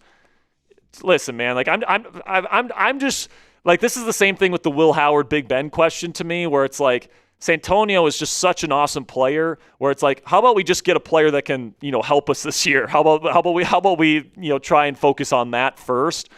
But the guys that are going to go in round 1 this year, or at least could go in round 1, they're all guys that could be high level contributors and potential number 1 guys in this league, in my opinion. So, yes, I guess the answer is yes. They have the upside to do that. $5 from Michelle West here. Thank you, Michelle. Says, I wouldn't waste a first-round pick on Tyson. We don't need another Trice, a great athlete who is never on the field because he is always hurt.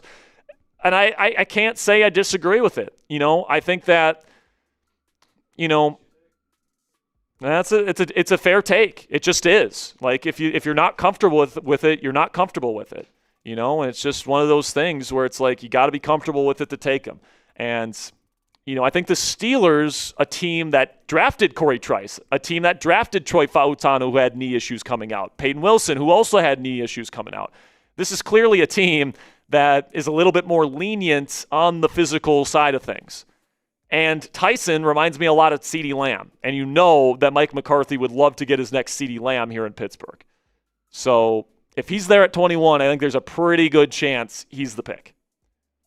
Now, maybe they would take Venga Ioane over him. I don't know how they're going to structure their board this year in terms of that. But I think Tyson is honestly one of the top contenders to be the pick at 21, in my opinion. All right, we're caught up on Super Chats here. So feel free to continue to get your questions in. Of course, we have our mailbag coming up here. At this point, you're going to have to super chat to get on the mailbag. But we still have another segment here, guys. So without further ado, let's get into our latest 7-round Steelers mock draft from us here at Steelers Talk.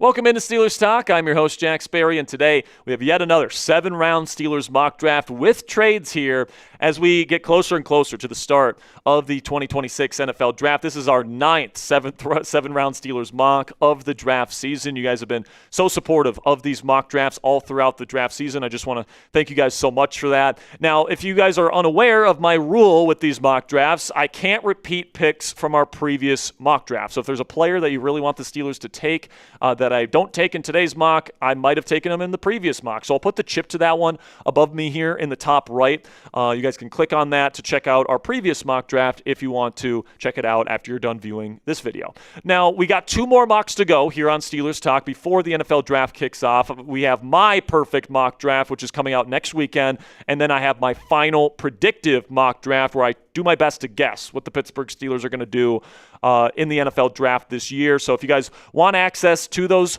mock drafts as well as all of the last-minute draft coverage that we have here on Steelers Talk, we're going to have my final big board. We're going to have, draft needs. We're going to have a bunch of different stuff that comes out right before the NFL Draft, guys. So if you don't want to miss any of that, click that subscribe button for all of your Steelers draft information this year. So in round 1, I'm going to take a little bit of a risk here, and I'm going to take Jordan Tyson, wide receiver out of Arizona State. Now, I think I would rather take Omar Cooper Jr. even over Tyson because I think Cooper is a very, very good wide receiver prospect. But, on paper, Jordan Tyson is perfect for that CeeDee Lamb type of role in Mike McCarthy's offense. And if he makes it to 21, and I think that there's a chance that he could fall to 21 this year because of the injury concerns that we'll talk about here in a second. The Steelers, a team that has been very lenient on, health stuff in the past and have taken guys like Troy Fautanu, who had knee issues coming out in the first round, Peyton Wilson in the 3rd round, Corey Trice Jr. in the 7th round. This is the type of guy who has dealt with injuries, but he also has an incredibly high ceiling and might even be the best wide receiver out of this draft class that you might be able to steal at number 21. But obviously the risk with him is those injury concerns, all right? You just can't ignore the fact that, in his 3 seasons as a college football player where he's, been a starter, he hasn't been able to finish the season. And that's a 12-game regular season in college. And in the league, you got to be able to make it through 17 games relatively healthy at a somewhat consistent basis. I just don't know, man. And what's really scary is the different types of injuries, right? He had a complete knee destruction at Colorado a few years ago. Had to completely repair that. Then he broke his collarbone, and then last year he had soft tissue stuff with his hamstring that came back up during the draft process this year. So obviously this is somebody that has a tough time staying healthy. But in a win-now season, guys, I think he might be worth the risk, all right? Obviously, the Steelers are trying to make a play for a Super Bowl this year. You don't bring back a 42, soon-to-be 43-year-old Aaron Rodgers if that's the case. It's definitely not a rebuilding season. You don't trade for a 28-year-old wide receiver, Michael Pittman Jr., and give him an extension if that's the case. You don't keep Patrick Queen around if that's the case. You don't keep Jalen Ramsey around if that's the case. Like Cam Hayward doesn't come back for another season if that's the case. Maybe you think about trading TJ Watt. Steelers don't appear to be doing that. Like the Steelers are pretty clearly embracing a win-now posture this year, and Jordan Tyson probably has maybe the highest ceiling out of any wide receiver in this year's NFL draft class. Like he would have a legitimate chance to be the offensive rookie of the year this year in Pittsburgh. And if he ends up being the next CeeDee Lamb here in the Steel City, and you pair him up with DK Metcalf and Michael Pittman Jr. for the next 4 years, I mean, that might be one of the best, if not the best, wide receiver trio in football for the foreseeable future. So that's a very high ceiling, but there's also a very low floor. There's also the possibility that he just isn't healthy and he's just not available for you very consistently, and it's just not worth a first-round draft selection. But at the end of the day, I think he fits what the Steelers want from this position, and the Steelers are an organization well known for taking players with injury concerns. So if he makes it to 21, I think there's a pretty strong chance he ends up being the pick for the Steelers this year in round 1. So what say you guys? Let me know down there in the comments section. Is Jordan Tyson worth the risk at number 21? And by the way, I think both sides of this argument have fair takes. All right, I just laid out both of the arguments there for you guys, but give me a yes or a no down there in the comments section. What side do you guys land on? This will be the pinned comment on today's show. So in just a second here, I'm going to tell you about our sponsor today.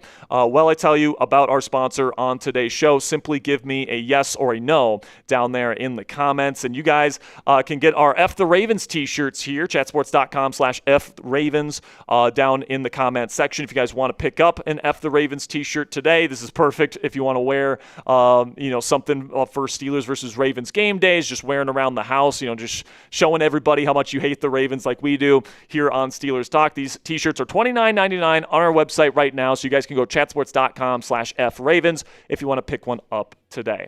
All right, so now it's time for our first trade up of this week's mock draft. Obviously, we've been doing a bunch of trade-ups in every mock draft that we've done so far this offseason because the Steelers have 12 picks. I doubt that they're just going to stand pat and take 12 players this year. And this is going to be an interesting kind of trade-up scenario here where I'm going to have them trade into the second round without giving up their second-round pick. So they're going to be adding an additional second-round pick to the one that they already have at number 53. They're going to do this with the Atlanta Falcons, a team that has said that they're looking for more draft capital this year. They get 2 additional draft picks. They have to move down from 48 to 76 to be able to get those extra picks, but they're all in pretty decent range to get pretty good players, right? Pick number 76 and 99 in round 3, as well as the Steelers' first 4th-round pick this year at 121. I think that this one fits the needs of both teams, so the Steelers can get more premium draft prospects early in the draft. The Falcons can get more total picks. They only have 5 this year, so this would add their total to 7. Then we get to my pick here in round 2, and I'm going to take Jennings Dunker, the guard out of Iowa. Now, are the Steelers interested in him as a guard? I'm not too certain. I don't believe they've met with him during the draft process to this point in any formal capacity. No top 30 visit, no formal combine meeting. But I think that, the Steelers obviously have a connection to these Iowa players, and they took 2 of them in the draft last year. They brought another one in Sebastian Castro. They obviously like the way these guys are coached, and Dunker has Steelers guard and, frankly, Steelers legend written all over him with his ginger mullet, the mustache, and the power that this guy plays with. Like, this guy definitely delivers bruises to who he plays with, or plays against every single week. And like the Steelers want to be a team that, the opposing team is just completely beat up at the end of the game, right? And especially once you get late into the season, it's cold outside. You want to be the team that can control the line of scrimmage, and that's exactly what Dunker brings to the table. Lots of power, great inside zone blocker where he can just move people off the ball, which is very important for this offense led by Mike McCarthy, who runs a lot of inside zone and duo. Dunker, is the perfect fit for that, in my opinion. And I think he could be this team's starting left guard on day 1. I'm willing to trade up for that if I'm the Pittsburgh Steelers. Then also in round 2, I'm going to take a nose tackle of the future here in Lee Hunter from the Texas Tech Red Raiders. Hunter's one of my favorite defensive tackles in this class. I think he has a chance to be the best defensive tackle from this class. I don't love the DT class this year a ton, if I'm being honest with you, as a whole. But Hunter would be Pittsburgh's nose tackle of the future here. Obviously, I think Sebastian Joseph Day is going to be the starting nose tackle to start the season. with his long arms, his run stuffing ability, and Hunter can learn from that, but also Hunter brings a little bit of extra juice and athleticism to the table as well, where he can get some TFLs from that one-tech alignment, and I think that is something that the Steelers would really like. Now, you might be saying, but Jack, what about Y.A. Black? I think Y.A. is a much better defensive end in terms of being a 3 technique or a 5 technique or a 4-eye than he is just lining up over the ball. I think he's got some pad level issues, and I don't think Hunter has those same issues. I think that he's a very, very good run blocker, or run defender, I should say. I actually have a higher grade on Hunter than Caden McDonald. If you can get him here at number 53, I think that could be an absolute steal for the Pittsburgh Steelers and find that brick wall in the middle of their defensive line for many years to come. Then in round 3 here at pick number 85, I'm going to take a safety here at a TCU, Bud Clark, one of the standouts at the Senior Bowl this year. And I just think that Clark fits what the Pittsburgh Steelers are looking for at this position. Somebody that maybe isn't going to play right away because you did bring in Jaquan Brisker, who they like, but somebody that probably is going to be ready to be your starting free safety at the start of the 2027 season, and also somebody that's good enough in coverage right now to be able to start games in 2026 if there's an injury in the safety room. Not to mention he can play in the slot, so if there's an injury to Ramsey, you could maybe put Bud Clark there as your backup big nickel. I think that he gives this secondary versatility in year 1, and then he ends up being a full-time starter and one of the mainstays in this starting secondary for many years to come, starting in the 2027 campaign. Love this value for this given position here in round 3.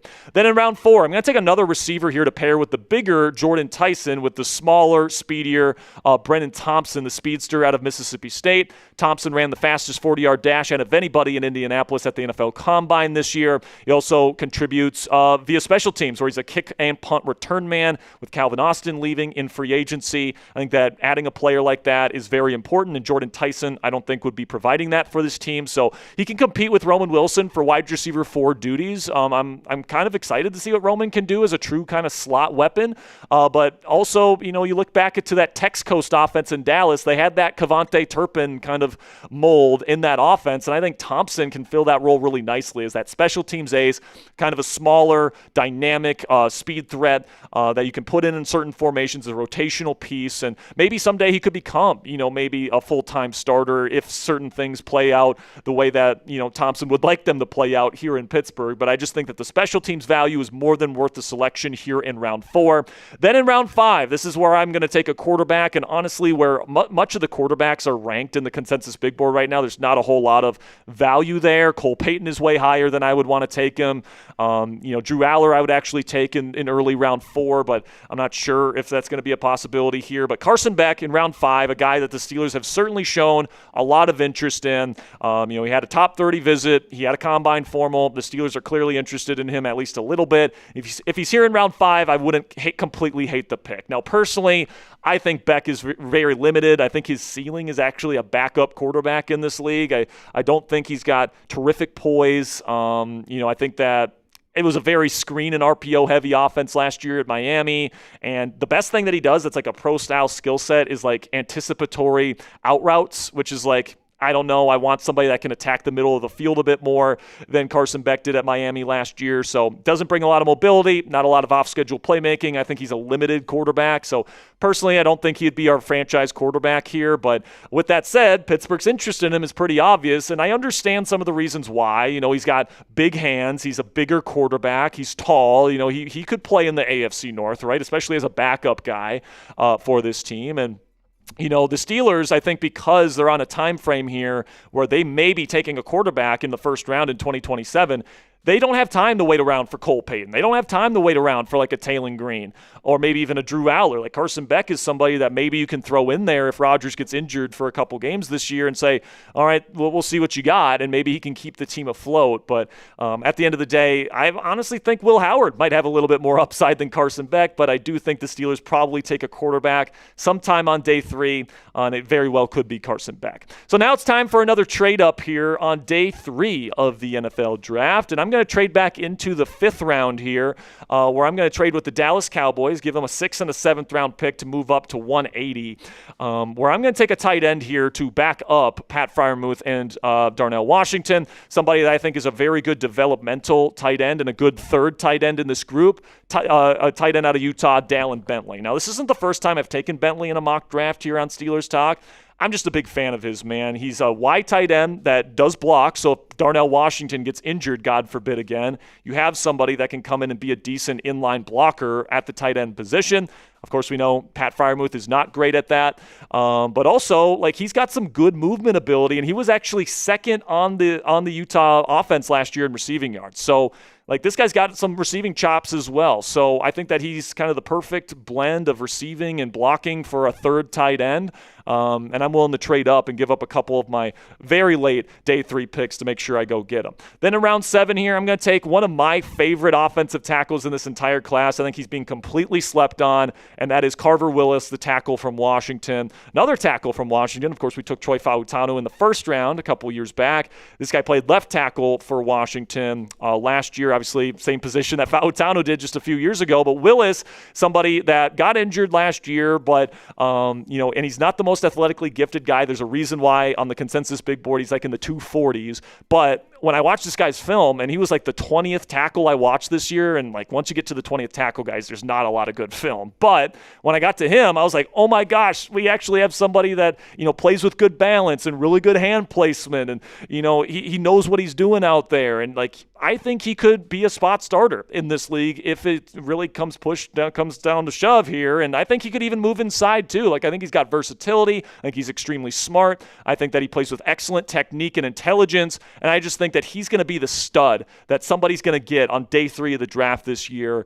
That's going to maybe even end up being a starter someday. Like I really do believe that much in this young man. I'm a big fan of his, and I'm looking forward to seeing if the Steelers can maybe grab him in the later rounds this year. But then in round 7, our final pick here, I'm going to take Pittsburgh native Jaden Duggar, linebacker from the Ragin' Cajuns. I've taken him in a couple of our mock drafts this year as well, but special team guy, brings a lot of juice, undersized guy, but really good athlete. And, of course, the Steelers in a year where they're bringing everybody and their mother from Pittsburgh here to this organization, why not get a guy, a local kid in Jaden Duggar? I think that, he could be a decent piece here, a developmental guy to put in this group, be a special teamer in year 1, and, we'll see where it goes from there. So that is my mock 9-point haul here, guys. Jordan Tyson in round 1, trading up for Jennings Dunker in round 2, Lee Hunter in round 2 as well, Bud Clark in round 3, Brendan Thompson in round 4, Carson Beck in round 5, trading up to get Dallin Bentley in round 5 as well, Carver Willis in round 7, and Jaden Duggar in round 7 as well. So grade this mock for me down there in the comment section. A, B, C, D, or F down there in the comment section to let me know what you guys think about this haul of 9 players being added to the Pittsburgh Steelers roster. And, of course, if you don't like this mock, we got 2 more coming up here before we get to the NFL draft. So hopefully at least one of those will strike your fancy. So make sure you guys click that subscribe button if you haven't already. I greatly appreciate your guys' support. Of course, we're going to have more great draft content on this channel every single day leading up to the NFL draft. So make sure you guys click that subscribe button and turn on those notifications so you know when new videos come out here on Steelers Talk. Until next time, guys, here we go, Steelers. All right. We got one more segment to go here, guys, and it's the weekly mailbag. We got some questions to get to before we get into the mailbag here. All from Bernard. Okay. Bernard with a 2. Says Favre did this too every offseason. Yeah, but it was different, though, because Favre would say, I'm retired, and then come back at the last second. And I think he did that multiple times. I think he did that 3 or 4 times, I think. Yeah. So, yeah, that's crazy, man. But Rodgers is different because he's a free agent, and he hasn't said he's retired yet. Like, he hasn't made an announcement yet. That's the difference, right? So, $5 from Bernard says, don't forget A-Rod would have had another game-winning drive versus the Bengals if the D showed up that night.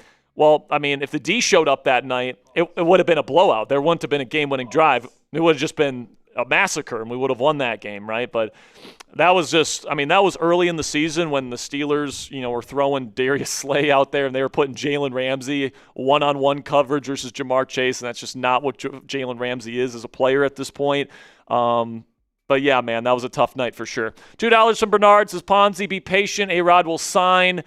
He's just Aaron, LOL. Yeah, and that's the best way to describe this, man, is that I think Aaron has decided, kind of like last year, it felt like Rodgers had already made up his mind, especially after he decided to go to Pittsburgh on a visit. It just kind of felt like that he knew he was going to Pittsburgh and the Steelers knew he was going to eventually show up. It was just a matter of Rodgers wanting time to quote-unquote make it official, and he didn't want to show up for certain aspects just taking his time of the offseason program. But, like, the Steelers are still adamant that it won't take as long as last year, right? And, like, apparently Art Rooney said to him that Aaron has told Omar Khan it's not going to be as long. So is he really somebody to go back on his word like that? I don't know. I'll tell you what, I'd be fine if it was the same timeline as last year. I would be a little bit frustrated that Omar Khan told us it wasn't going to be like that, and it did. But at the end of the day, Aaron Rodgers clearly gives this team the best chance this year. So as long as he's there, and he's there by mandatory minicamp like he was last year, I'm fine with it. Obviously, I would prefer him to make this decision. It'd be mildly infuriating for us. Especially because I'm going to be getting ready for my wedding at that point of the year. Like, I get married on June 6th. Like that, like I don't. You're going to be coming back a married man. Aaron Rodgers is going to be with the team. Yeah, I mean, like we're going to have a pre-recorded video. All this different shit. Like I don't want that. Like even like honestly, like waiting this long, like. Yeah, But here's the thing, man. I think next week we're going to get an answer. I think so too. Maybe that's just me. Maybe wishful thinking. I think maybe my philosophy is a little bit changed. I think the latest we get is like the Wednesday right before the draft. Like, after voluntary minicamp, or like either when it's starting. Dude, I don't think he's going to miss voluntary minicamp. I don't think he is either. I think he's going to be there. But, like, I think, the very latest is before the draft. Like, right before. But, like, I think Rodgers' process is, I don't need to be there for phase 1, but I'll show up for the voluntary minicamp. So when does voluntary, it starts that Monday, right? That Monday, April 20th. So maybe the latest is, like, that Sunday? So, like, if I had to guess the day, I think it's going to be a Friday news dump sort of thing where Friday, sometime like in the afternoon, kind of like it was last year, right? Last year we got word in like the afternoon. You might have to see Steelers Cyril. Yeah, I might have to see Steelers Cyril on that Friday. I'm going to go back to Corpus with my family for a little bit. So we'll have to see. Of course, it would be next Friday when you're not here. But it's either going to be next Friday or the week you're getting married. But, like, that makes sense to me. Like, you get the news alert on Friday. Rodgers will be flying to Pittsburgh this weekend to sign his contract and then attend voluntary minicamp Monday through Wednesday. And then he'll go back to California for a bit before OTAs. He'll come back for OTAs. Then he'll go back to California before the season begins. And probably have another throwing sesh with the guys in Malibu, and then, we'll have training camp and we'll get into the season. And I think that's the way it's going to go. So if I had to guess, I think next Friday's the day. And it might even be Thursday. It might even be Wednesday. I just think it's going to be like in the latter portion of next week. I just think Rodgers doesn't want to make it official until right up close to that mandatory minicamp. So, or not mandatory, voluntary minicamp. Classic Rodgers. Classic Rodgers, man. But we've learned to adjust to life here in Pittsburgh. And by the way, guys, this will be the last time that we have to deal with this, probably, right? Unless Rodgers somehow does a Brady and like plays another 2 or 3 years.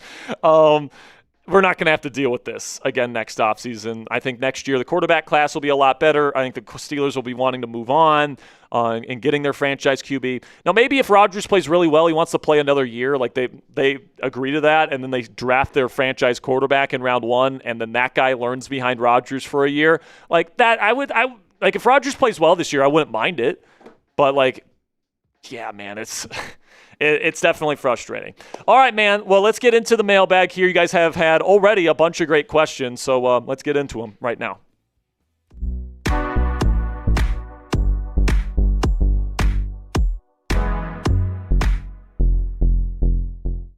Welcome into the Steelers Talk Mailbag. I'm your host, Jack Sperry. Thank you guys for joining me here today.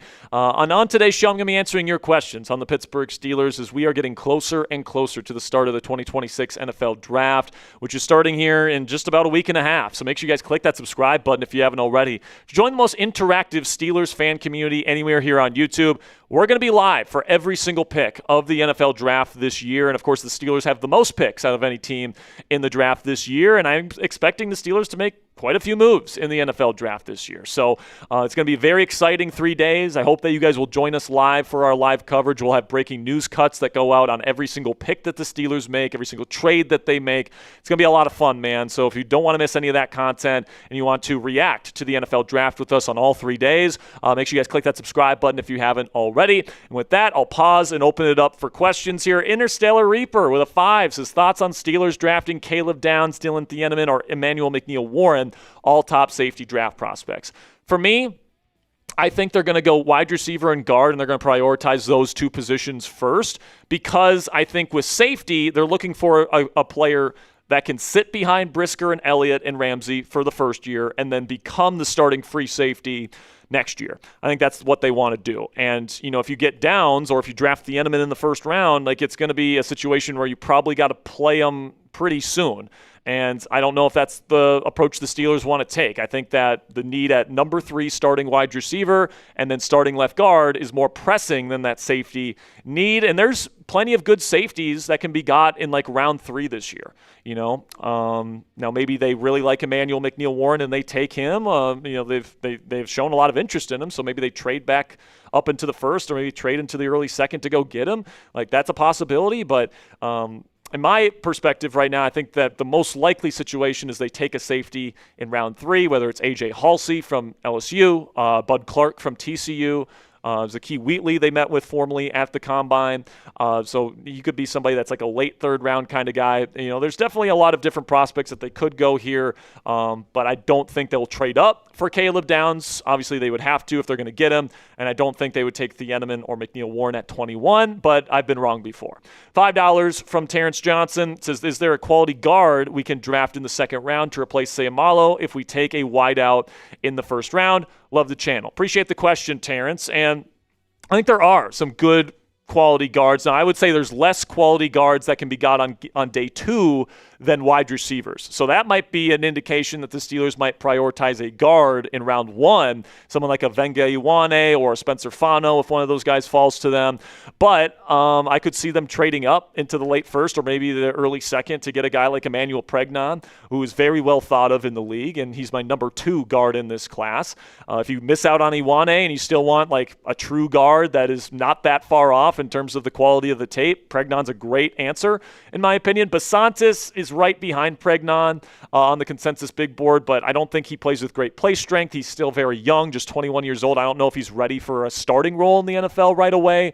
Kalen Rutledge honestly reminds me a little bit of Mason McCormick, so if they like that kind of build where it's very well built upper body, not as built lower body, kind of skinny ankles. It's not skinny ankles, but you guys know what I'm talking about there. Then Jennings Dunker from Iowa is somebody that I would definitely consider. He's coming out as a tackle out of Iowa, but I think he's probably not a tackle in the league. I think that with his hand placement and his drive in the run game as a run blocker, I think that's a perfect fit as a left guard here in this Pittsburgh Steelers offense. And hey, the Steelers took 2 Iowa Hawkeyes last year in Y.A. Black and, of course, Caleb Johnson. And they brought in another guy as a UDFA and Sebastian Castro, who's on the team still. So they obviously like these Iowa Hawkeyes. They like the way that they coach up these guys. And obviously they play in colder conditions in the Big Ten. So I think Dunker with his beautiful ginger mullet would be a great fit as the starting left guard here in Pittsburgh. And I might even be willing to trade up a couple spots in round 2 to make sure I get him. So what say you guys? Let me know down there in the comments section. Should the Pittsburgh Steelers look to trade up into the late 1st round or early 2nd round after they take somebody at number 21 overall in the 1st round this year? Let me know what you guys think down there in the comments section. This will be the pinned comment on today's show in just a second. Here I'm going to tell you about our sponsor today. Well, I'll tell you about our sponsor. Let me know your answer to this question down there in the comments. And if you guys hate the Baltimore Ravens as much as we do here on Steelers Talk, you guys can go to our website, chatsports.com/FRavens, to pick up your F the Ravens t-shirt today. These t-shirts are $29.99 on our website right now. Every single dime that you guys spend on this t-shirt goes back to us here at Steelers Talk to help us get better equipment and improve our graphics software and pay rent and do all the different stuff we need to do to make this channel possible. So if you guys want to help support the channel today and you want an awesome t-shirt to wear on Steelers versus Ravens game days, this is a great shirt option for you. Chatsports.com/FRavens if you want to pick one up today. $2 here from Major Ackerman says we need a replacement for Miles Killebrew round 6 or 7. I don't necessarily think so. I like Travis Homer. the special teamer that they brought in, technically a running back, but he's really a special teamer coming over from Chicago. And Ben Skoranek is an awesome special teams player. Malik Harrison's an awesome special teams player. Cole Holcomb's a great contributor there. Carson Bruner's a great contributor there. They've got a lot of good special teams players. It wasn't just Killebrew, as awesome as he was and as great of a leader as he was. I think that the Steelers still have some of the best special teams personnel in the league, even with him leaving for Tampa Bay this offseason. Then we've got a $37 super chat here from Despain. It says, how likely are we getting a good franchise quarterback in the 2027 NFL draft? I think the chances are pretty good that the Steelers will have an opportunity to get one. All right, like there's a lot of very talented quarterback prospects that are in college football next year that could put it all together. But that's really the question, right? Because there's a lot of guys every single year that have the potential and the physical talent to be a potential first-round pick. It's just a matter of how many guys put it all together because, this year the two guys that put it together were Fernando Mendoza and then Ty Simpson for a portion of the season. So those are the two guys that are going to go in the first round this year. Whereas a lot of the guys that aren't going to go in the first, Garrett Nussmeier, Drew Aller, Cade Klubnik, all these guys that were expected to be first-round picks didn't have good seasons and honestly went backwards from where they were in 2024. So it's just a matter of, if Arch Manning puts together a full, really good season. Dante Moore, is going to be coming out next year. He's a senior, I believe. And then you got Julian Sayin, who could come out of Ohio State. If he puts together a really good season, he could come out of Ohio State. Darian Mensah out of Miami is a really good option with a lot of talent. Brennan Sorsby from Texas Tech is a big-bodied, mobile quarterback with a good arm and good arm talent. John Mateer's got a lot of talent in his arm as well. Lenore Sellers is going to be coming out next year because he's going to be a senior. We'll see if he puts it all together next year. But you look at the entire list of quarterbacks here that could be coming out next year. There's a lot of talent in that group. It's just a matter of who puts it all together in their college football seasons next year. And honestly, Sam Leavitt from LSU is another one to really keep your eye on as well. Leavitt's got a lot of talent, both in his arm and as a rusher, and now he's going to Lane Kiffin's offense at LSU. Keep an eye on him being maybe a potential breakout player. But at the end of the day, man, I think there's a pretty good chance that we have like 4 to 6 legitimate first-round quarterbacks next year. And, even if the Steelers are good this season and they're drafting in the 20s again, I think that they would have every opportunity to trade up, make a big move up if they need one of these guys. And I think that Mike Tomlin will probably get traded next year. That's going to get you a first-round pick of some variety probably. I think Alex Highsmith gets traded next year. That's going to get you a day 2 pick. Like, you're going to have ammunition to move up as well. So I think the chances of the Steelers drafting their next franchise quarterback in first round are pretty darn good heading into next year. But make sure you guys click that thumbs up icon if you haven't already. If you are a real one, greatly appreciate your guys' support for the channel. And the real ones know clicking that thumbs up icon is the best way to help us out because it gets us in front of new audiences, right? If you click that thumbs up icon, the YouTube algorithm is going to recommend this show to other Steelers fans across the globe. So if you want to, do a little something here to help us out here, click that thumbs up icon if you haven't already. $2 from my man Jagger. Says, what's the chances of trading down? I'm guessing in round 1 right here, and I don't think the chances are that great. I think that, there's going to be a player that gets to 21 that the Steelers really like, and I don't think it's off the table because if a team is offering 2027 draft capital in exchange to move down, maybe even just a couple spots, and there's multiple players the Steelers would take in round 1 at that point, absolutely, they could think about trading down because the more ammo in 2027, the better to go get a quarterback. But if you're not getting those kinds of offers at that point, I would probably just stick and pick whoever's the top player on your board. And then I would try and package some of your middle round draft picks to try and move up either into late round 1 again or early round 2 to try and get either a wide receiver or guard, whatever position you don't take at number 21. $5 from Hunter Dillman says, can you break down the financial situation after free agency and the draft? How much is left for Rodgers or other moves, and how much will they save for midseason? So so we're recording this on Friday, okay? According to Spot Rack, the Pittsburgh Steelers have just over $30 million to spend in their top 51 designations here. So obviously some of that is going to go to the draft. And they definitely still have room for Rodgers, man. Like Rodgers, he said last offseason he'd play for $10 million. I like, even if it comes to that, I think Rodgers would. If he wants to play, he's not going to have an issue playing for $10 million. Now, I think there's a pretty good chance he ends up getting a little bit of a raise, but I would be a little surprised if Rodgers ends up getting more than $20 million a season. I think it'll probably be somewhere in the 15 to 20 million range, but like if the Steelers ask him to take 10, I really think that he probably would. I think that at this point in his career, he's going to be crossing the $400 million earnings threshold this year. He's made a ton of money, and I don't think that that's what's motivating him at this point. $8 here from Thomas is it bad? I would rather take Jordan Tyson over Mekhi Lemon. I feel like Jordan Tyson has the size, which gives him the edge for me. Yeah, I think Tyson's edge is the size over Lemon, and then Lemon's edge is that he doesn't have the same injury concerns as Tyson does. And it's just a matter of, what pros and which cons, you're willing to live with. And Mekhi Lemon's not like, he's smaller, but like he's not like tiny. He's almost 200 pounds. He's almost 6 foot. He's built fine. He's very proportional. He uses his athleticism extremely well. He's built really well for a smaller receiver, so he's actually got good contact balance, and he's a good run after guy because of that. Decent run blocker too. I think I would rather take Mekhi Lemon just because he's more of a sure thing.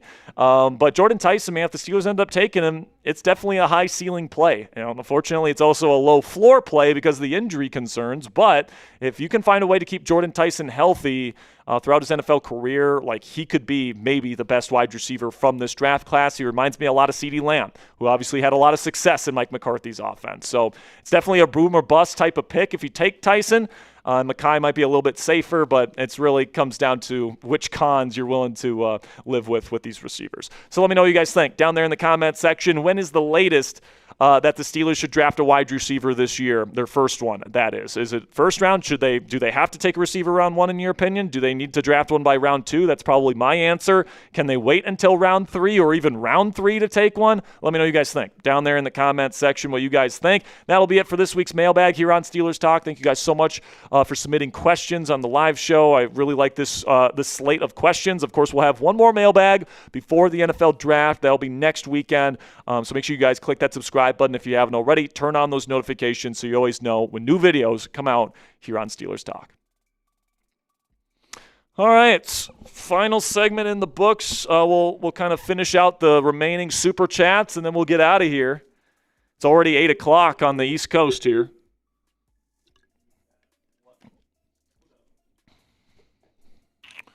All right, super chat time. If they will load. Our software's being a little slow. Give us a second here, folks.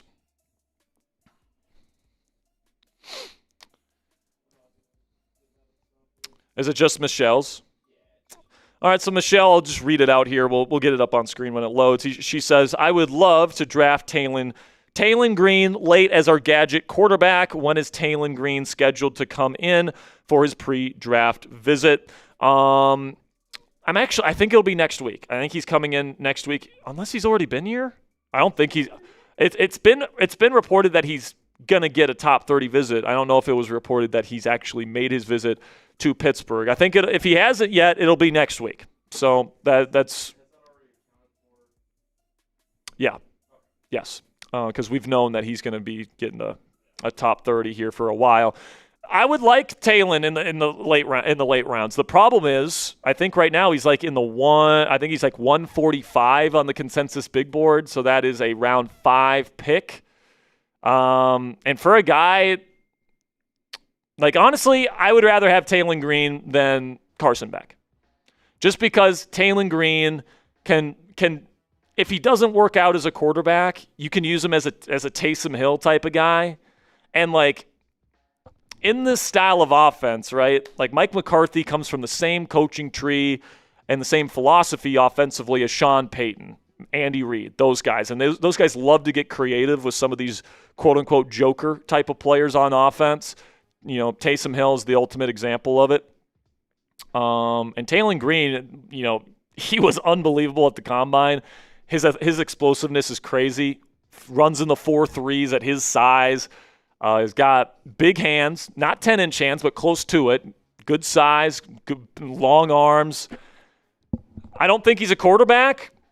And on the short time frame where he would have to prove to the Steelers that, he's good enough to be a starting quarterback in the league before they draft a guy in round 1 in 2027, don't think he'd be able to do that. But to be fair, the only guy that I think could even feasibly do it that the Steelers have been looking at is Drew Aller.